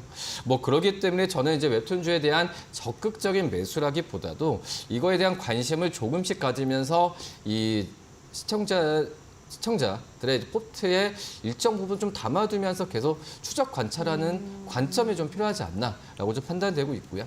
그렇기 때문에 웹툰 관련주도 굉장히 좀 다양하거든요. 뭐 자회사를 통한 관련주로 자회사가 웹툰 관련 사업을 하고 있기 때문에 관련주로 부각이 되는 그런 상황도 있다라고 판단되고 있는데 뭐 그런 점에서 봤을 때는 이 중소형 이 웹툰 관련주라고 할 수 있는 와이랩, 또 이제 이 MBT 이런 기업들에 대한 관심을 좀 가질 필요가 좀 있지 않을까라고 좀 생각이 됩니다. 굉장히 소중한 의견을 주셨습니다. 웹툰 관련주가 오늘 시장에 좀 움직이고 있습니다. 다만 사실 아직까지는 좀 테마성 이슈로 움직이고 있는 기업이기 때문에 포트에 담아두되 너무 적극적인 매수는 지금은 좀 불가능하다라는 의견으로 정리를 해보고 가도록 하겠습니다. 그렇다면 오늘 시장에서도 움직이고 있는 이슈 어떤 것들이 있을까요? 이어서 신유정 앵커가 전해드립니다. 네, 시장을 움직일 마켓 무버, 이 폴더블 스마트폰 시장은 어떨까요? 이 시장 안에서 삼성전자의 플립 시리즈가 좀 단단히 굳건히 1위 자리를 지키고 있었는데 중국에서 정말 무서운 추격을 해오고 있습니다. 1분기 1월부터 3월까지 폴더블 점유율을 확인해 봤을 때 중국 하웨이가 삼성전자를 뛰어넘었습니다. 14%에서 35% 정말 비약적인 성장을 하면서 삼성전자의 1위 자리를 빼앗은 건데요. 이에 삼성전자는 58%가량 차지하고 있던 점유율이 23%까지 떨어지면서 1위 자리를 내놓게 된 상황입니다. 지금 최근에 이 MZ 사이에서도 이 폴더블 스마트폰 유행 흐름이 시작되었다라는 이야기도 나오고 있습니다. 이렇게 시장 자체도 커지고 있는데 점유율을 빼앗긴다라고 하는 점은 좀 주목할 포인트가 아닌가 싶습니다. 이 중국 시장 안에서 출하량이 정말 폭발적으로 증가를 하고 있습니다. 2월 시장 안에서 뭐 작년 기준으로 320만 대였던 폴더블 폰이 올해는 700만 대를 넘어섰다라고 합니다. 미국 측에서 이에 대해서 좀 제재가 들어왔는데 이 미국 시장의 제재에도 불구하고 1분기 시장 점유율 폭발적으로 증가시키고 있는 상황입니다. 지금 하웨이가 가장 크게 두각을 드러내고 있는데 중국 시장 내에서 정말 여러한 기업들이 이 기술 개발을 위한 참여 이어가고 있습니다. 이렇게 시장도 확장시키고 있고 이 점유율 자체도 크게 늘리고 있는 이런 상황 안에서 이 애플과 삼성전자의 움직임은 어떨까요? 이 두 기업을 빼놓을 수 없을 것 같습니다. 우선 애플은 뭐 다른 기업 대비해서 이 폴더블 시장 안에서는 두각을 크게 드러내지 못하는 상황이었습니다. 참전하지 않고 있다라고 해도 과언이 아니었는데요. 이 애플 자체만 봤을 때도 계절적인 비수기 영향을 받으면서 판매량이 전반적으로 좀 감소한 상황이었습니다. 그래도 최근에 유럽 시장 내에서는 이 애플의 회복세가 확인이 되면서 조금은 다시 움직이고 있는 상황인데 이렇게 폴더블 폰과 관련해서는 다가오는 세계 개발자 회의를 집중해보자라는 이야기 나오고 있습니다. 이 안에서 AI 폰 관련된 경쟁력이 드러날 것이다라는 이야기가 나오고 있고 또 이 안에서 추가적으로 폴더블 플렉트 관련된 공급망 코멘트가 나오지 않을까라는 기대감이 나와서 이 폴더블 패드 이어서 폴더블 폰이 이제 언제금 출시가 될지 지금은 어떤 상황인지 체크해 보시는 것도 중요할 것 같습니다. 그리고 삼성전자 이제 다가오는 언팩 행사에서 파리에서 열릴 7월 갤럭시 언팩 행사에서 관련된 플립폰을 추가로 공개하겠다라고 밝혔는데요. 좀 중저가형 모델부터 더 고도화된 개발을 공개할 예정이어서 이 폴더블 시장의 분위기를 바꿔보겠다라는 야심찬 계획을 계속해서 내놓고 있습니다. 그래서 이 앞으로 점유율을 어떻게 좀 뒤바꿔 놓을 수 있을지 기술적인 측면에서 얼마나 더 우위를 드러낼 수 있을지 두 기업의 횡보도 계속 체크해 보시면 좋을 것 같습니다. 네, 이어서 오늘 시장에서 움직이고 있는 섹터 바로 만나보도록 하겠습니다. 오늘 아마 거의 대부분의 저희 방송에서 다룬 내용이고 앞으로도 다룰 내용일 것 같은데 원유 쪽, 천연가스 쪽을 좀 살펴보고 가도록 하겠습니다. 오늘 상한가 간 기업도 있고 사실 거래대금이 그쪽 좀 많이 실렸어요. 김시은 또 대표님께서 가지고 오셨는데 이 기업 어떻게 보십니까? 일단 뭐 하루 정도는 좀 더 움직이지 않을까. 그래요? 그 네. 이유가 오늘 10시 이후에 좀 뉴스 속보가 나오게 되면서 모든 수급들이 관련 종목군들로 다 빨려 들어갔습니다. 유가라든지 천연가스 혹은 FLNG, 피팅, 관광 혹은 이제 유통 종목군들 전부 다 함께 올라가는 경향이 굉장히 강했었는데 윤 대통령께서 이렇게 이야기를 했어요. 포항 앞바다에서 굉장히 많은 석유와 가스를 좀 발견을 했다. 천연가스 같은 경우에 29년치 그리고 석유 같은 경우는 4년치를 발견을 했는데 이런 내용들 같은 경우는 우리가 팩트와 그리고 기대감을 좀 구분해 볼 필요가 있어요. 팩트 같은 경우에는 발견을 했다라는 부분들이고 앞으로 그러면 기대감 같은 경우도 우리가 시나리오를 살펴봐야 하는데 그렇게 되었을 때 우리가 따져봐야 하는 것은 얼마나 경쟁력이 있는지입니다. 경제성이 얼마나 나는지 혹은 수익성이 얼마나 나는지를 또 따져봐야 하는데 그 이후에 나왔던 후속 뉴스들을 좀 보니까 매장량을 확인하기 위해서 구체적인 시점 확인이 어렵다, 확정되기가 어렵다라는 내용들이 있고요.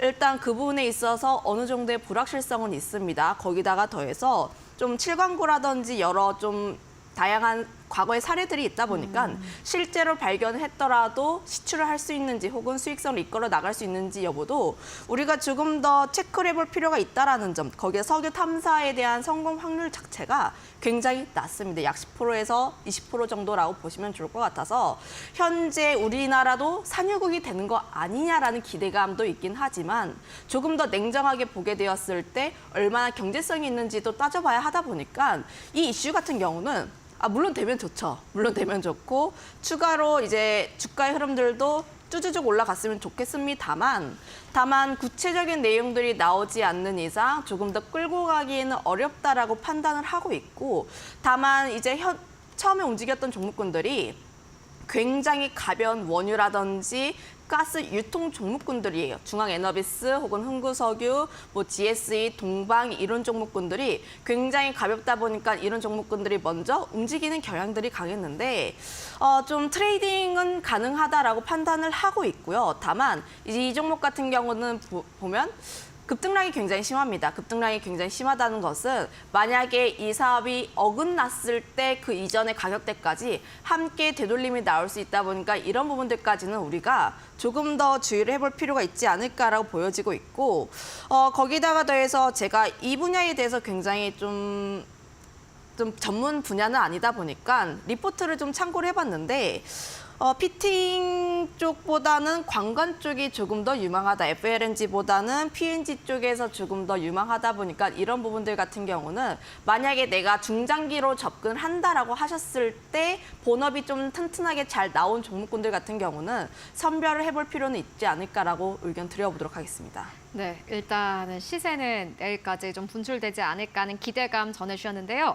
어렵습니다. 왜냐하면 이게 아직 뭐 상업화가 될까, 말 그대로 돈이 될까, 그리고 되려면 어느 정도 시간이 걸릴까, 이거에 대한 좀 고민이 있는 상황 속에서 주가가 먼저 움직였고, 하지만 또 기대감이 그만큼 이런 이슈가 사실 없었거든요. 그죠? 그렇기 때문에 사실 기대감은 큰 상황인데 주가만 봤을 때는 내일까지는 움직일 가능성 크다. 다만 하나하나 조목조목 다 살펴봤을 때는 글쎄 우리가 조금 더 봐야 되지 않겠느냐라는 의견을 정리를 해보고 가도록 하겠습니다.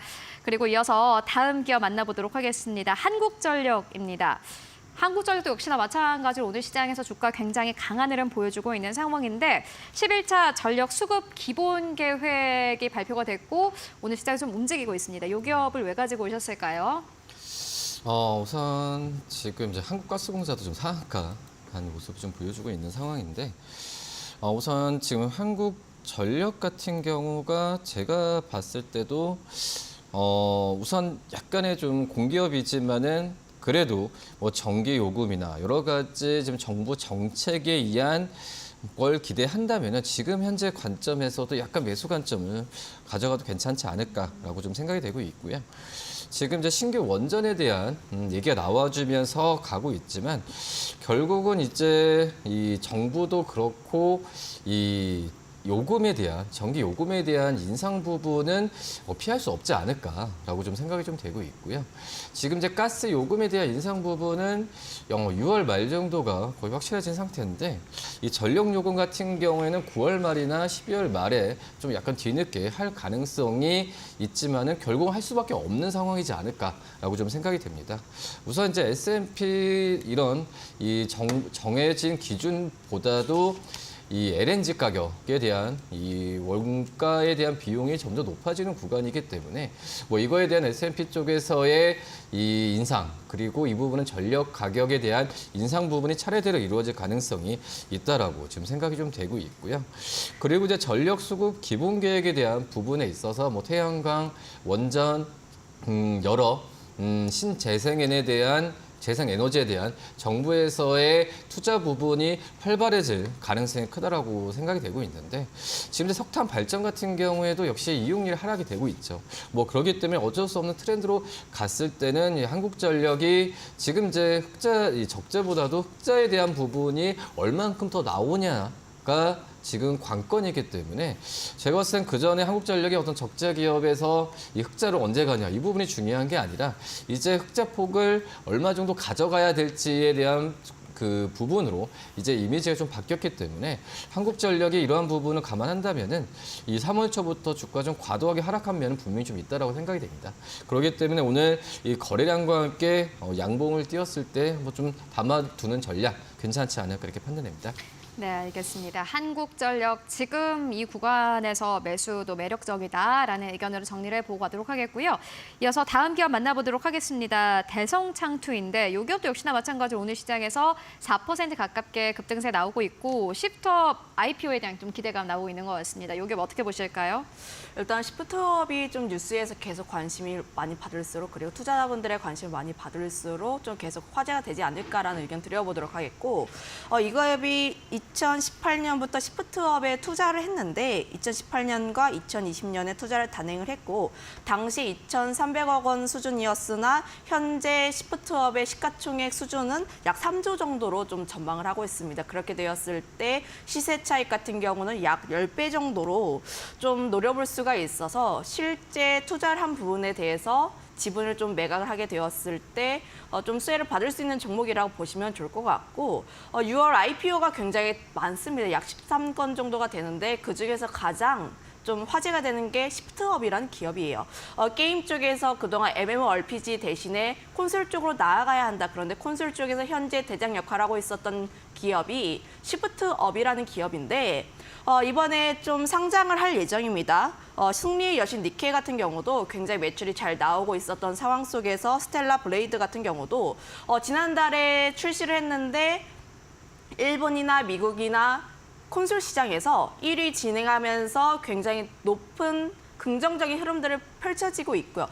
그래서 현재 뭐 크래프톤처럼 상장했을 때 당시에 배틀그라운드밖에 없다라는 오명 대신에 좀 다양한 IP를 보유를 하고 있고 앞으로의 성장 기대감이 충분히 남아있는 기업으로서 앞으로의 성장에 대한 기대감이 상당히 높다라고 보시면 좋을 것 같고 다만 현재 뭐 3조에 대한 이야기가 나와주고 있는데 고밸류에 대한 내용들은 있긴 하지만 영업이익률도 굉장히 높습니다. 약 70% 정도라고 보시면 좋을 것 같고 좀 높게 평가를 받은 이유가 국내 기업들과 함께 비교를 하지 않았고 일본 쪽 비슷한 사업을 영위하는 기업들과 함께 비교를 했다 보니까 이런 부분들에서 차이가 나긴 했지만 결국 우리나라 게임 산업이 나아가야 하는 방향이 저는 콘솔 쪽이라고 보여지고 있고 정부도 콘솔 쪽에 대해서 계속 지원을 해주고 있는 방향이다 보니까 결국 이 기업이 얼마나 흥행을 하는지에 따라서 좀 관심도 달라질 것으로 보여지고 있다. 특히 지금 뭐 국내 투자자분들도 그렇고 흥행에 대한 수요 조사한 것을 봤는데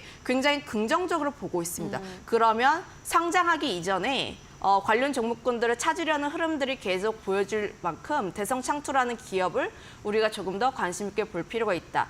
기술적으로 보게 되었을 때 현재 박스권 라인대에서 계속 움직이고 있는 모습들이 나와주고 있는데 저는 지금 이 박스권 라인대를 뚫고 내려가지만 않는다면 충분히 관심 있게 봐도 좋은 지금 현재 같은 경우는 매물 소화의 과정이라고 보여지고 있어서 충분히 관심 있게 봐도 좋다라는 의견 드려보도록 하겠습니다. 네, 알겠습니다.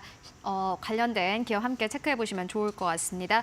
네, 지금까지 이성훈 차장 그리고 김시은 팀장과 함께했습니다. 고맙습니다.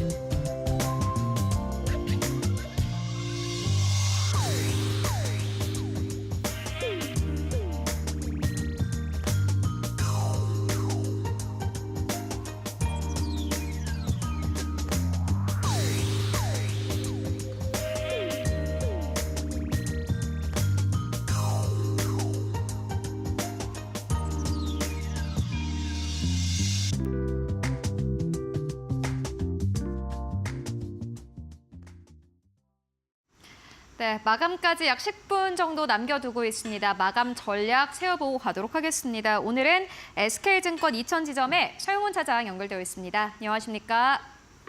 네, 안녕하세요. 네, 차장님 오늘 시장 마감 상황 어떻게 보고 계십니까? 네, 오늘 코스피 지수를 중심으로 해서 큰 반등이 나와주는 모습들 상당히 좋다라고 좀 볼 수가 있겠고요. 사실상 지난 금요일에 코스피 지수가 122동 평균선을 이탈할 가능성이 좀 있었습니다만 오늘 좀 되돌림이 나오면서 조금은 우리가 좀 안심할 수 있는 부분이 나오고 있지 않나라고 생각을 하고 있습니다. 최근 수급들의 움직임들을 살펴보면 물론 현물 쪽의 수급들도 강하긴 하지만 선물 쪽에서의 중점적으로 이루어지는 외도독 현상이 좀 강하다라고 좀 볼 수가 있겠고요. 오늘 삼성전자, SK하이닉스, 현대차 등과 같이 시가총액 상위 종목들 중심으로 외국인 수급이 들어오면서 시장 반등 나오겠다라는 점 충분히 좀 긍정적이라고 좀 볼 수 있겠습니다. 반면에 중소형 종목들은 오후장 들어서는 큰 움직임은 없었고요. 오늘 시장에서의 좀 특징적인 흐름들을 본다라면 윤 대통령께서 천연가스와 석유 매장 가능성에 대한 발표가 있으면서 그와 관련된 종목들이 좀 움직이는 모습들을 좀 보여주고 있는데요. 이런 좀 테마 장세와 그리고 시총 상위 종목들의 상승세가 좀 이어졌다라고 볼 수 있겠고 이러한 움직임들은 그렇다고 해서 추세 전환의 상승 추세 전환이다라고 단정질 수는 없지만 그래도 2,600 중반선에서는 좀 지지를 해주고 당분간 좀 등락이 이루어질 가능성이 높아졌다라고 말씀을 좀 드릴 수가 있겠습니다. 네, 그렇다면 오늘 시장에서 보시고 계신 기업 있으실까요? 네, 오늘 제가 관심 있게 보고 있는 종목은 두산에너빌리티 좀 보고 있는데요. 원전 관련된 종목이기도 하죠. 정부 신규 원전 건설에 대한 기대감도 놓여 있고 최근에 두산에너빌리티 같은 경우에는 미국의 SMR 관련 좀 수출 발표가 있으면서 강하게 급등을 했다가 아직도 확정된 바는 없다라는 소식들이 좀 전해지면서 좀 쉬어가는 모습이 나타나주고 있습니다. 그렇지만 급락하는 흐름들이 아닌 박스권에서 어느 정도 좀 가격을 유지해주고 있다라는 점, 그리고 외국인 수급과 기관 수급들이 상당히 견조하다라는 점을 감안해 본다라면 충분히 수주 가능성에 대한 부분들의 기대감은 여전히 놓여 있지 않나라는 생각을 하고 있고요. 월봉상으로도 22,000원 자리를 충분히 좀 돌파해 나가는 흐름들이 좀 이어질 수 있는 만큼 조정권 자리를 이용하셔서 눌림목 자리를 이용하셔가지고 두산에너빌리티 좀 관심 있게 살펴보시고 그 외에 또 원전 관련된 종목군들에 대해서는 당분간 좀 기대를 해볼 수 있지 않을까라고 생각하는 만큼 그 부분도 좀 체크해 보시면 좋을 것 같습니다.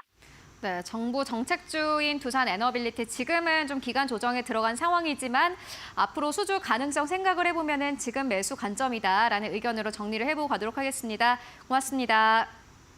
네, 감사합니다. 6월 3일 월요일 시장 마감을 8분여가량 앞둔 상황입니다. 오늘 6월의 첫 번째 거래일 그래도 상승세 계속 잘 지켜내고 있는데요. 어떠한 모습으로 오늘 시장 마무리가 될지 두 분의 전문가님 모시고 이야기 나눠보겠습니다. 태양투자자문의 김효중 책임 매니저님, 이스토리의 정태근 이사님 나와주셨습니다. 두 분 어서 오세요. 네, 감사합니다. 네, 오늘 6월의 첫 번째 거래일 빨간불을 켜면서 마감 준비하고 있습니다. 매니저님은 오늘 또 파이널샷에서 처음 인사해 주시는데 오늘 시장은 좀 어떻게 보셨을까요? 네, 오늘 시장 일단 네. 양 지수가 모두 반등에 그쵸. 성공하는 흐름을 보여주었습니다. 네. 최근 미증시가 IT 업종이 하락을 하고 금융, 제약, 소비재 산업이 상승을 해주면서 다우 지수가 121선을 유지를 해주고 5일선까지도 회복하는 반등 흐름을 만들어 주었는데 국내 증시는 이미 조정폭이 꽤나 있었기 때문에 미증시 하방 경직으로 국내 시장 노이즈가 있더라도 큰 폭의 하락은 제한적인 부분이라고 보여집니다. 그리고 최근 국내 증시에서 실적 개선 기대감과 기존의 중국 시장보다 더 큰 미국 시장의 확장성, 추가적으로 중동의 화장품 단계적 관세 철폐 모멘텀이 등장을 하면서 화장품 업적이 추세적 상승 흐름을 보여주고 있습니다. 지수가 애매해질 때는 실적주로 다시 수급이 쏠릴 수 있기 때문에 오늘 화장품 섹터가 조정이 있다고 했더라도 다시금 상승하는 변동성을 보여줄 것이라고 예상이 되는 부분입니다. 그리고 오늘은 외국인이 수급적으로 다시 선물 매수 포지션을 보여주고 있는 부분이긴 한데 환율이 1,380원 근처에서 움직이고 있기 때문에 외인들이 저점 매수 후에 언제든지 단기 차익 실현 포지션이 가능하다는 점 체크하시면서 시장이 반등을 하더라도 박스권 흐름이 지속적으로 나올 수 있다고 생각하시고 방망이를 짧게 잡으시면서 그런 전략을 구사해 보시는 걸 추천드리겠습니다. 네, 박스권 장세가 지속될 수 있다라는 이야기를 해주셨는데 이럴 때는 좀 짧은 호흡으로 투자를 진행해 보시면 좋을 것 같습니다. 아무래도 또 이번에도 실적 개선의 기대감이 강력한 업종, 섹터들을 집중해 보시는 게 중요할 것 같은데 또 화장품주 6월 달에 빼놓을 수 없을 것 같습니다. 5월에 워낙 좋은 흐름을 보였어서 6월에 어떻게 흘러갈까 좀 관심을 많이 가지고 계실 텐데 특히나 이 UAE 관세 철폐 관련해서도 또 관세 철폐가 4%가량, 5%가량 될 것이다라는 이야기가 있어서 중동 시장의 확장성도 기대가 됩니다. 오늘은 좀 주춤하기는 했지만 6월 시장 또 강력한 흐름 이어갈 수 있을지 조금 더 주의 깊게 살펴보셔도 좋을 것 같습니다. 자, 이사님은 오늘 시장 좀 어떻게 보고 계시나요? 오늘 그래도 상승을 하네요, 이렇게. 그죠. 일주일이 지났을 뿐인데 네네. 지난주 금요일에서 오늘 네. 월요일이 된 것뿐인데 분위기가 이렇게. 왜 이럴까요? 정말 이 비유가 맞을지 모르겠는데 꼭 제주도 날씨 같아요. 맑았다가 갑자기 비가 쏟아졌다가 또 서귀포 가면 또 날씨가 맑았다가 제 제주도 경험은 그렇습니다. 비하는 건 아니에요. 날씨가 참 변죽이 있듯이 주시장도 참 변죽이라고 생각이 들어요. 달이 바뀌었을 뿐인데 분위기가 확 바뀌어 버렸습니다. 바뀌어 버렸고 그리고 제가 중요하게 보고 있는 종목별 등락 현황을 보게 되면은 오늘 코스닥 기준으로 상승 종목수가 947, 하락 종목수가 540, 코스피 같은 경우도 599 종목으로 상승 종목수가 더 많거든요.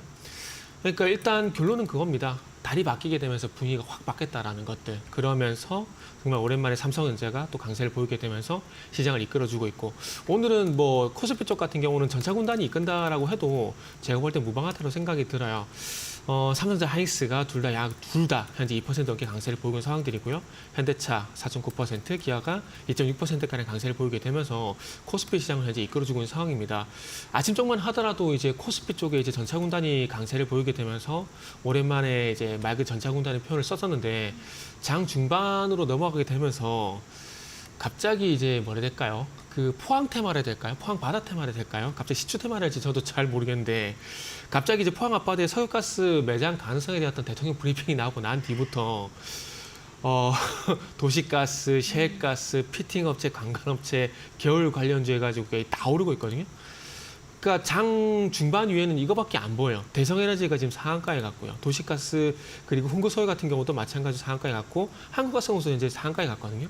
그러니까 석유 테마로 그냥 통칭을 하도록 할게요. 그래서 장 초반에는 전차군단이 보였다가 장 후반에는 참 웃기게도 이 석유 테마가 시장을 좀 지배를 하고 있다라 봐야 될 것 같습니다. 그래서 이게 얼마만큼 갈지 모르겠지만 일단은 이 석유 테마에 좀 가려가지고 오랜만에 정말 삼성전자든지 현대차 같은 시가총액 상위 종목들 대형주들이 강세를 보이고 있는데 이런 부분들이 좀 가리고 있다는 부분들이 좀 웃기다고 좀 볼 수 있을 것 같아요. 그리고 그 반면에 퐁당퐁당 가는 것 같아요. 지난주 금요일 같은 경우는 코스닥이 상대로 강세를 보였다가 오늘은 또 코스피가 상대적으로 1.6% 강세를 보이는 상황들인데 2차 전지가 조금 발목을 잡는 것 같아요. 시가총액 상위 종목들 보게 되면은 코스피 쪽 같은 경우는 뭐 KB금융 0.1% 정도, 뭐 약박권 흐름을 빼고는 전부 빨간불이거든요.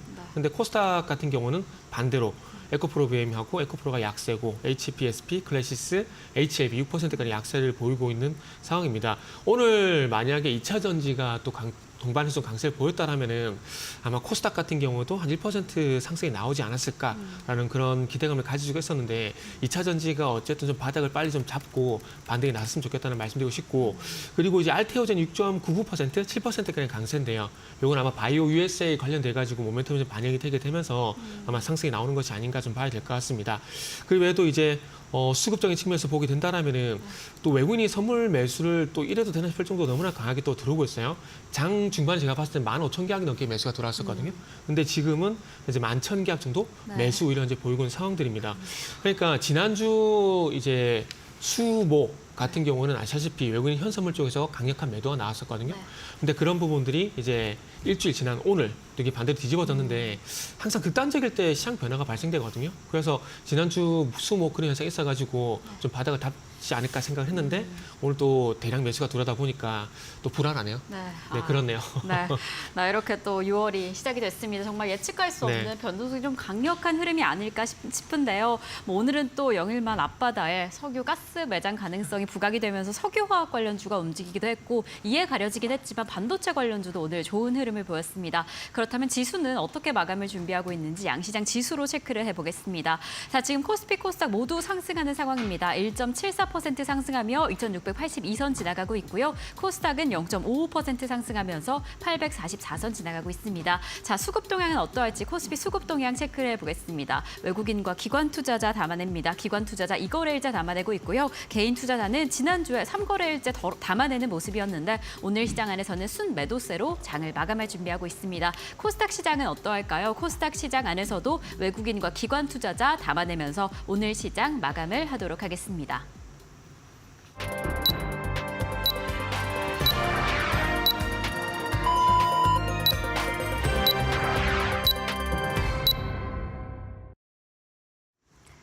네, 6월 3일 월요일장 모두 다 마무리가 됐습니다. 여러분들 오늘도 하루 정말 고생 많으셨습니다. 그래도 지난주는 양시장이 주간 기준으로 모두 내리면서 거래를 마쳤는데 오늘 시장 반등에 성공을 했습니다. 이 반등세가 계속해서 유지될 수 있을지에 대한 의문은 있지만요. 그럼에도 월요일 하루는 오늘 시장 강세로 거래 마감했는데 어떠한 섹터가 강하게 거래 마감했을까요? 함께 마켓 스핀을 통해서 시장 분위기 살펴보고 가도록 하겠습니다. 네, 오늘 시장에서는 네이버 웹툰이 나스닥에 상장할 수도 있다라는 본격적인 좀 절차가 시작이 되면서 웹툰 관련 테마가 4% 이상의 강세 흐름 나타냈고요. 마이크로바이옴 쪽도 역시나 마찬가지로 4% 이상의 강세 흐름 나타냈습니다. 아스코에서 여러 가지 좀 발표를 한 기업들 중심으로 오늘 시장에서 상승세가 아주 강력하게 나왔고요. 그리고 오늘 시장에서 절대 빼놓을 수 없는 테마는 에너지 테마가 될 것 같습니다. 정말 오랫동안 기다려왔습니다. 오늘 에너지 테마가 정말 예상 밖의 이슈와 함께 이 섹터 자체가 18% 이상 급등 흐름을 보이면서 거래 마감했고 철강 쪽도 4.6% 그리고 오늘 이뿐만이 아니라 조선업종도 역시나 마찬가지로 4% 이상 강세 흐름 보이면서 거래에 마쳤습니다. 전기가스 업종이 전체 업종 가운데서 가장 큰 폭의 상승 흐름 보였고요. 9% 이상 상승 흐름 나왔고 그리고 유통상사 쪽도 역시나 마찬가지 6% 이상 상승하면서 거래에 마쳤습니다. 포스코 인터내셔널과 같은 기업들이 오늘 시장에서 강세 흐름으로 거래 마감했는데 그리고 오늘 무엇보다 지수가 좋았기 때문에 전체 대형주들의 흐름도 좋았습니다. 그렇다면 오늘 지수는 어느 정도에서 마감했을지 지수 마감 상황 함께 살펴보고 가도록 하겠습니다. 네, 오늘 양시장 모두 다 강세 흐름으로 거래 마감했습니다. 코스피 같은 경우에는 1.7% 이상 상승하면서 2,682선에서 거래 마감했습니다. 여전히 2,700선 아래에서 머물고 있지만요. 그럼에도 불구하고 지난 금요일장 대비해서 45포인트 이상 올려내면서 거래 마쳤습니다. 오늘 시간이 갈수록 계속해서 상승세가 확대되고 그 확대된 상승세를 유지하는 장세였고요. 코스닥도 역시나 마찬가지입니다. 오늘 시장에서 0.5% 상승하면서 거래 마쳤습니다. 코스피만큼 강하지는 못했지만 그럼에도 불구하고 지수 자체가 오늘 시장에서 다시 한번 상승 흐름 띄면서 844선에서 거래 마쳤습니다. 그렇다면 오늘 시장 시가총액 1위권부터 5위권까지는 어땠을지 함께 만나보시죠. 네, 삼성전자와 SK하이닉스가 이렇게 2% 이상 강세 흐름을 보이면서 사실상 오늘 지수가 좀 올라간 듯한 분위기가 나왔는데요. 삼성전자는 오늘 시장에서 7만 5천 원대까지 올라가면서 거래 마감했고요. SK하이닉스도 마찬가지입니다. 오늘 시장에서 2.6% 넘게 상승하면서 19만 4천 원대까지 올라가면서 거래에 마쳤습니다. 그리고 무엇보다 오늘 현대차도 거의 5% 가깝게 상승 흐름 나왔습니다. 자동차 쪽으로 다시 한번 강력한 매수세가 들어왔습니다. 시장 분위기가 그래도 긍정적으로 바뀌면서 실적 조절 그리고 지금까지 사실상 주도주 역할을 했던 기업들 중심으로 강력하게 매수가 들어왔고요. 삼성 바이오로직스 정말 무거운 종목인데 오늘 시장에서 3% 이상 강세 흐름 보였습니다. 75만 2천 원대까지 올라오면서 오늘 1위권부터 5위권 가운데 LG엔솔을 제외하고 정말 모두 다 큰 폭의 흐름으로 거래 마감을 했고요. 다만 LG엔솔은 지난주에 신저가를 경신을 했는데 오늘 시장에서도 그리 좋지는 못한 흐름 보여줬습니다. 그렇다면 6위권부터 10위권까지는 어땠을까요? 함께 만나보시죠. 네, 6위권부터 10위권까지 기아도 역시나 마찬가지로 현대차 따라갔습니다. 2.5% 이상 상승하면서 12만 원대 넘어서면서 오늘 거래 마감을 했고요. 셀트리온 1.5%, 포스코홀딩스도 1.3% 넘게 상승한 가운데 방어주 격인 KB금융 오늘 시장에서 쉬어갔습니다. 79,300원대에서 거래 마감했고요. 11위권부터 15위권으로 가보도록 하겠습니다. 네이버가 1.4% 넘게 상승하면서 17만 2,700원대에서 거래 마감했습니다. 막상 네이버 웹툰은 상장을 하지만은 네이버의 주가는 그리 강하지는 않았습니다. 딱 지수 올라가는 만큼 연동해서 갔고요. LG화학은 오늘 시장에서 1.7% 그리고 오늘 물산이 강했습니다. 2.6% 넘게 상승하면서 13만 8,700원대에서 거래 마감했습니다. KB금융뿐만이 아니라 오늘 신한지주도 쉬어가는 흐름 보여줬고요. 코스닥 1위권부터 5위권까지를 함께 만나보시죠. 네, 오늘 코스닥 1위권부터 5위권까지 알테오젠이 오늘 시장에서 7% 이상 강세 흐름으로 거래 마감을 했습니다.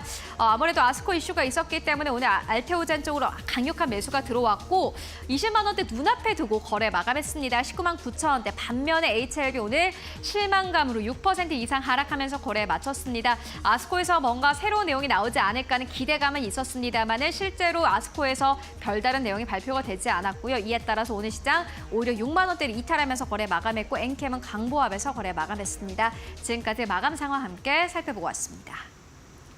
자, 이렇게 6월 3일 월요일 시장 마무리가 됐습니다. 양시장 모두 빨간불을 켜며 장을 마쳤는데요. 자, 이제 내일은 또 어떻게 대비하면 좋을까요? 매니저님과 먼저 이야기 나눠보겠습니다. 이제 내일 시장 안에서는 어떤 전략으로 시장 좀 바라봐 주시면 좋을까요? 예. 제가 지수가 박스권에서 움직일 가능성이 있다고 말씀을 드렸는데 지수가 박스권에서 움직일 때는 이벤트 드립을 통한 모멘텀 플레이가 편한 트레이딩 방법 중에 하나라고 생각을 합니다. 애플의 AI 컨퍼런스 일정이 6월 10일에서 14일 이렇게 있습니다. AI 소프트웨어 관련주들 체크하시면서 보시면 좋으실 것 같고 폴라리스 그룹주, 브릿지텍, BI 매트릭스 등 관심 가질 필요가 있겠습니다.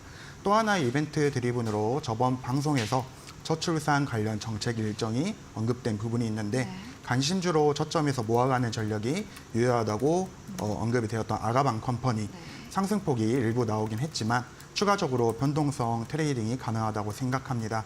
아가방 컴퍼니 지속 체크해 보시길 바라겠고 앞서 계속 말씀을 해주셨지만 오늘 특징적인 뉴스로 동해바다에서 최대 140억 배럴에 달하는 석유와 가스가 매장되어 있을 가능성이 매우 높다는 분석 결과가 나왔다고 합니다. 일반적인 가능성 제기였다면 임팩트가 이렇게까지는 없었을 것 같은데 아무래도 대통령께서 직접 언급을 한 부분이다 보니 시장에서는 원유, 가스 관련 테마가 강하게 움직인 모습으로 보여지고요. 일단 오늘 부각이 된 모멘텀이기 때문에 당장은 추가적인 상승을 보여줄 확률이 높다고 생각합니다. 그렇다고 해서 진위 여부가 정확하게 나온 게 아니기 때문에 장기적으로 보유하신다는 관점보다는 보유 중이시거나 보유하실 생각이시라면 목표가를 상향하시면서 실시간 대응으로 접근하시는 걸 그런 방법이 유효하다고 말씀드리겠습니다. 네, 매니저님께서 우리 시장 박스권 안에서 움직일 가능성이 높다라고 이야기를 해주셨는데 이럴 때는 이벤트 체크가 중요할 것 같습니다. 우선 정부에서 6월에 저출생 관련 이 대책이 발표가 된다라고 했으니까 저출생 관련주, 뭐 아가방 컴퍼니 같은 종목 체크해 보시면 좋을 것 같고 진짜 오늘 시장을 흔들었던 이슈, 우리가 진짜 석유 보유국이 될 수 있을지 그 상황에 대한 부분도 조금 자세히 시장의 흐름과 함께 파악해 보시면 좋을 것 같습니다. 자, 이사님은 시장 어떻게 보실까요? 내일 어떻게 대비해 보시면 좋을까요? 일단 분위기는 바뀌었다고 생각을 하고 있어요. 네. 항상 시장이 좀 이해 안 되는 구간에서 좀 변화가 좀 발생이 되는데 예를 들게 되면은 작년 11월 달, 12월 달 상승 나오고 보통의 전문가분들이 신인 효과가 있을 거라 그랬거든요. 근데 빠졌어요. 그러고 난 다음에 2월 달 넘어가게 되면서 2월 달, 3월 달 상승 나오고 4월 달 꺾이고 5월 달 조정받고 그런데 또 6월 바뀌게 되면 또 조정이 나왔던 흐름이 또 손바닥 뒤집힐 가능성이 높기 때문에 일단은 저는 긍정적으로 일단 먼저 보고 싶다라고 말씀을 좀 드려보고 싶어요. 일단 그래서 코스피 같은 경우는 일단 이 121선 기준으로 일단 지지를 받는 것 같아요. 지지를 받고 이제 전고점 돌파 시도를 할 건데 뭐 그렇게 본다면 2,750포인트 돌파를 좀 보시는 게 좋지 않을까 생각이 들고 그리고 이제 코스닥 같은 경우 상대적으로 HLB 꾸정물 때문에 좀 그 하락폭이 좀 컸었는데 일단 이제 830포인트 부분에서 쌍바닥, 소위 말하는 쌍바닥을 하면 안 될 것인가 일단 그 부분에 좀 포커스를 맞춰 보시는 게 좋지 않을까 생각이 들어요.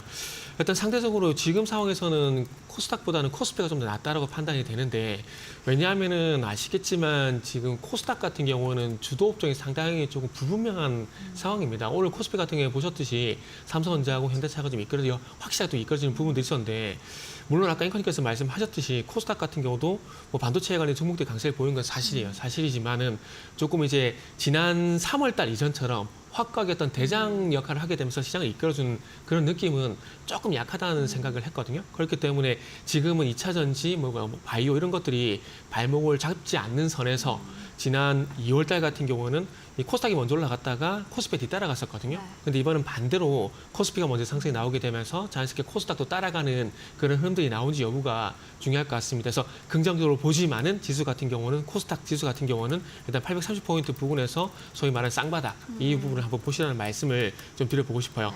그리고 이제 또 중요한 건 과연 6월 달은 지수 대형주로 갈 것인가 종목 장세로 갈 것인가 이 부분을 좀 봐야 되는데 저 개인적으로는 오늘 물론 삼성전자 이렇게 좀 강세를 보긴 했지만 그럼에도 불구하고 종목 장세가 지속이 되지 않을까 생각이 들어요. 네. 일단 6월 달 가장 큰 변수로 생각했던 부분들이 공매도가 과연 재개가 되냐 안 되냐 이 부분을 좀 생각했었거든요. 근데 이걸 왜 제가 중요하게 보고 있냐면 작년 12월 6일 날 공매도 금지를 하고 난 이후부터 시장 전체적인 어떤 흐름은 종목 장세였거든요. 그러니까 종목이 시장을 이끌어주는 그런 흐름들이 나왔었는데 그게 결국 원인은 저는 공매도였다고 생각을 하고 있습니다. 그런데 어쨌든 공매도 내년 1분기로 또 연기가 된 상황이기 때문에 이렇게 본다라면 오늘 코스피가 좀 강했지만은 그럼에도 불구하고 시간이 지나면서 코스피보다는 코스닥 쪽으로 좀 이렇게 좀 분위기가 바뀌지 않을까 뭐 그렇게 생각을 하고 있습니다. 그렇게 본다라면은 계속해서 이슈에 포커싱을 해야 되고 이슈 중심이었던 순환매, 개별 종목 대응을 해야 되지 않을까 말씀드리고 싶어요. 그래서 저도 마지막으로 일정만 좀 불러드리고 마무리 좀 하려고 하는데요. 일단 원전 같은 경우는 이제 다시 순환매 대비 좀 해야 될 것 같아요. 6월 10일 같은 경우는 테라파워 SMR 프로젝트 기공시인데 여기에 또 있고요. 그리고 6월 11일 같은 경우는 영국 원자력 산업협회, 영국 원전 기업단이 방한 예정이 있습니다. 그러다 보니까 이 원전 같은 경우는 조정시 다시 한번 관심을 가져야 되지 않을까 생각을 하고 있고요. 그리고 가상화폐 쪽도 우리 기술 투자라는 종목 중심으로 좀 봤으면 좋겠는데 일단 22대 국회에서 자본시장 관련 법안 논의가 될 거라고 기대가 되고 있는 상황입니다. 그리고 가상자산과 금융위원회 가상자산과도 이제 심사할 예정이거든요. 그래서 그런 점을 보게 된다라면은 봐야 되지 않을까 생각이 들고 그 외에 반도체, 의류, 바이오 좀 봤으면 좋겠습니다. 네, 그래도 긍정적인 시장 전망을 봐주셨는데 코스피가 시장을 이끌어서 코스닥도 바닥에 다질 수 있을지 체크해 보시는 게 중요할 것 같고 그렇다면 내일 시장 안에서 어떤 공략주 주목해 보시면 좋을지 매니저님께 먼저 여쭤보겠습니다. 워트 내일은 좀 어떻게 흘러가게 될까요? 일단 워트는 작년 10월에 공모가 6,500원으로 상장을 한 기업입니다. 반도체 포토 공정에서 초정밀 온습도 제어 장비를 제작하여 납품하고 있고요. 최근에 이제 삼성전자의 HBM 공정에서 사용하기 위해서 THC 장비를 공동 개발했다는 소식이 부각되었고 삼성전자 테일로 공장에 직접 THC 장비를 공급할 것이라는 소식에 강한 상승 흐름을 보여주었습니다. 과거 해외 장비에 의존하던 THC 장비를 동사가 성공적으로 국산화를 시키면서 국내 상장사 중에서는 유일하게 해당 장비를 공급하며 독과점 체제를 유지하고 있고요. 현재 삼성전자뿐만 아니라 SK하이닉스까지 1차 협력사로 등록되어 장비를 납품 중입니다. 추가로 이제 주말간 엔비디아의 CEO인 젠슨 황이 올해 블랙웰 출시를 하고 이후에 내년에는 블랙웰 울트라, 26년에는 HBM4가 탑재된 루빈 출시 소식까지 전달을 했었는데요. 이는 반도체 공정이 미세화가 앞으로 더욱 중요해지는 부분으로 해석이 가능합니다. 이에 국내 글로벌 기업이 시장을 주도하고 있는 HBM 생산 공정의 동사의 THC 장비 수요도 증가할 것이라고 전망이고, 우선 미증시가 휴장일 때 나온 소식이기 때문에 내일 엔비디아의 주가 흐름이 중요한 부분이라 생각합니다. 이제 실적 발표 이후에 급등이 나왔다가 조정도 잘 받았고 앞으로 액면 분할 일정까지 있으니까 관련주로 모멘텀 플레이가 가능할 것 같습니다. 그래서 제시하는 매수가는 시초가이고 목표가는 12,300원, 손절가는 1,620원 제시하도록 하겠습니다. 네, 알겠습니다. 워트 내일 시장 안에서 집중해 보시면 좋을 것 같고, 이사님은 내일 공략줄 어떤 종목 보고 계실까요? 저는 그 의류주 갖고 왔습니다. 네. JS 코퍼레이션. 그 갭 실적 발표 후에 오랜만에 정말 소외가 돼 있다가, 그러니까 요즘 이제 소외주 영끌하기가 좀 시장 특징이지 않나라는 생각이 좀 들어요. 드디어 의류까지 이제 들썩이는 모습이 나오고 있는데, 일단은 뭐 JS 코퍼레이션 같은 경우는 이미 실적이 잘 나왔었거든요.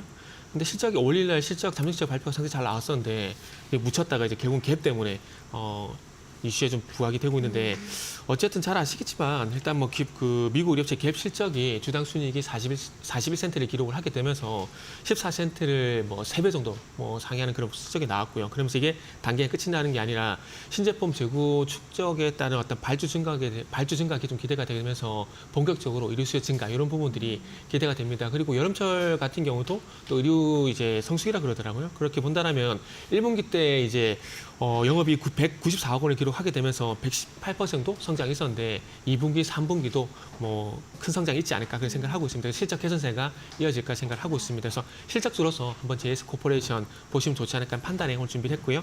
목표가는 22,000원, 손절가는 19,000원 제시하도록 하겠습니다. 네, 내일 시장 안에서 JS 코퍼레이션까지 집중해 보시면 좋을 것 같고요. 그럼 저희는 두 분과 오늘 여기에서 인사드리겠습니다. 오늘도 감사드립니다. 감사합니다.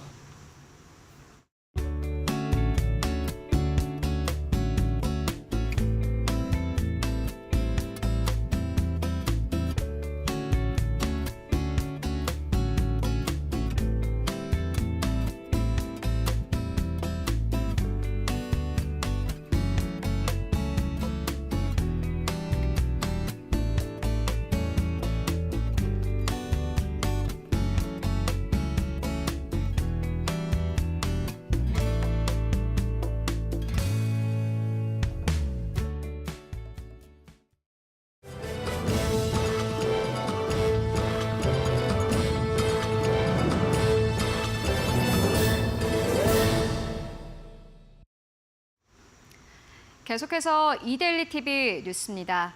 이른바 깜깜이 배당 관행 해소를 위해 배당 절차를 개선하는 방안이 시행된 지 1년이 넘었지만 여전히 상장기업 절반 이상은 배당 절차 개선에 나서지 않은 것으로 나타났습니다. 오늘 금융감독원에 따르면 12월 결산 상장 기업들 중 배당 절차 개선에 나선 기업은 약 40% 수준입니다. 김정태 금감원 부원장보는 이미 정관 개정 및 배당까지 실시한 상장사들의 의견을 청취하여 추가적인 지원 방안 등에 대해서도 적극 검토하겠다고 말했습니다. 금감원은 추가 개선 과제를 발굴 추진하는 한편 상장사 참여 동료와 함께 배당 기준일 관련 투자자들에 대한 유의사항 전달을 위해 안내와 홍보를 강화할 방침입니다. 장기화된 고물가에 저렴한 상품을 찾으려는 수요가 온라인에 몰리며 지난달 온라인 쇼핑 거래액이 작년보다 10% 넘게 늘었습니다. 거래액이 가장 많이 늘어난 품목군은 음식료품으로 작년보다 18% 증가했고 여행 및 교통서비스와 농축수산물이 각각 14.7%와 26.2% 늘었습니다. 먹거리 물가가 오르며 저렴한 온라인 식료품과 농축수산물 수요가 늘어난 겁니다. 통계청 관계자는 생필품 위주로 가격 비교가 용이한 온라인 거래액이 지난해보다 증가하고 있다고 설명했습니다.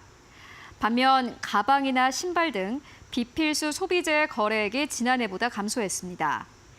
일각에선 이에 대해 아낀 돈으로 여행 등 큰 금액이 들어가는 서비스에 투입하기 때문에 전반적인 씀씀이가 줄어든 것은 아니라는 지적이 나오고 있습니다. 올해 13회를 맞이하는 동아제약 사랑 나눔 바자회가 30일 동대문구 본사 야외 주차장에서 열렸습니다. 동아제약은 바자회에서 자사 및 동아오츠카 제품 등을 지역 주민들에게 저렴한 가격에 판매했습니다. 바자회를 통한 수익금은 전액 기부하여 동대문구 지역 소외계층 지원 사업에 사용될 예정입니다. 동아제약은 바자회를 통해 지난해까지 총 8억 원의 누적 성금을 기부하여 지역 사회 발전에 기여하고 있습니다. 한국가스안전공사가 31일 충북 혁신도시 본사 대회의실에서 2024 글로벌 가스안전 정책 공유 포럼을 개최했습니다. 이날 행사에는 전 세계 20개국 정보에너지 자원 담당 공무원 등 약 70여 명이 참석했으며 국가 간 가스안전 정책을 공유하고 우호관계 증진의 목적으로 열렸습니다. 행사는 한국의 가스안전관리 체제 및 우수 사례, 한국의 수소 정책과 수소 안전 인프라의 소개로 시작했습니다. 이어 글로벌 참가국을 대표해 카자흐스탄, 콜롬비아, 인도네시아 정보 관계자의 발표와 전 참석자의 질의응답이 이루어졌습니다. 가스안전공사 박경국 사장은 이 자리를 통해 가스안전을 위한 글로벌 협력이 강화되고 국가 간 가스안전 및 산업 교류가 활발해지기를 희망한다고 소감을 밝혔습니다. 지금까지 이데일리 TV 뉴스였습니다.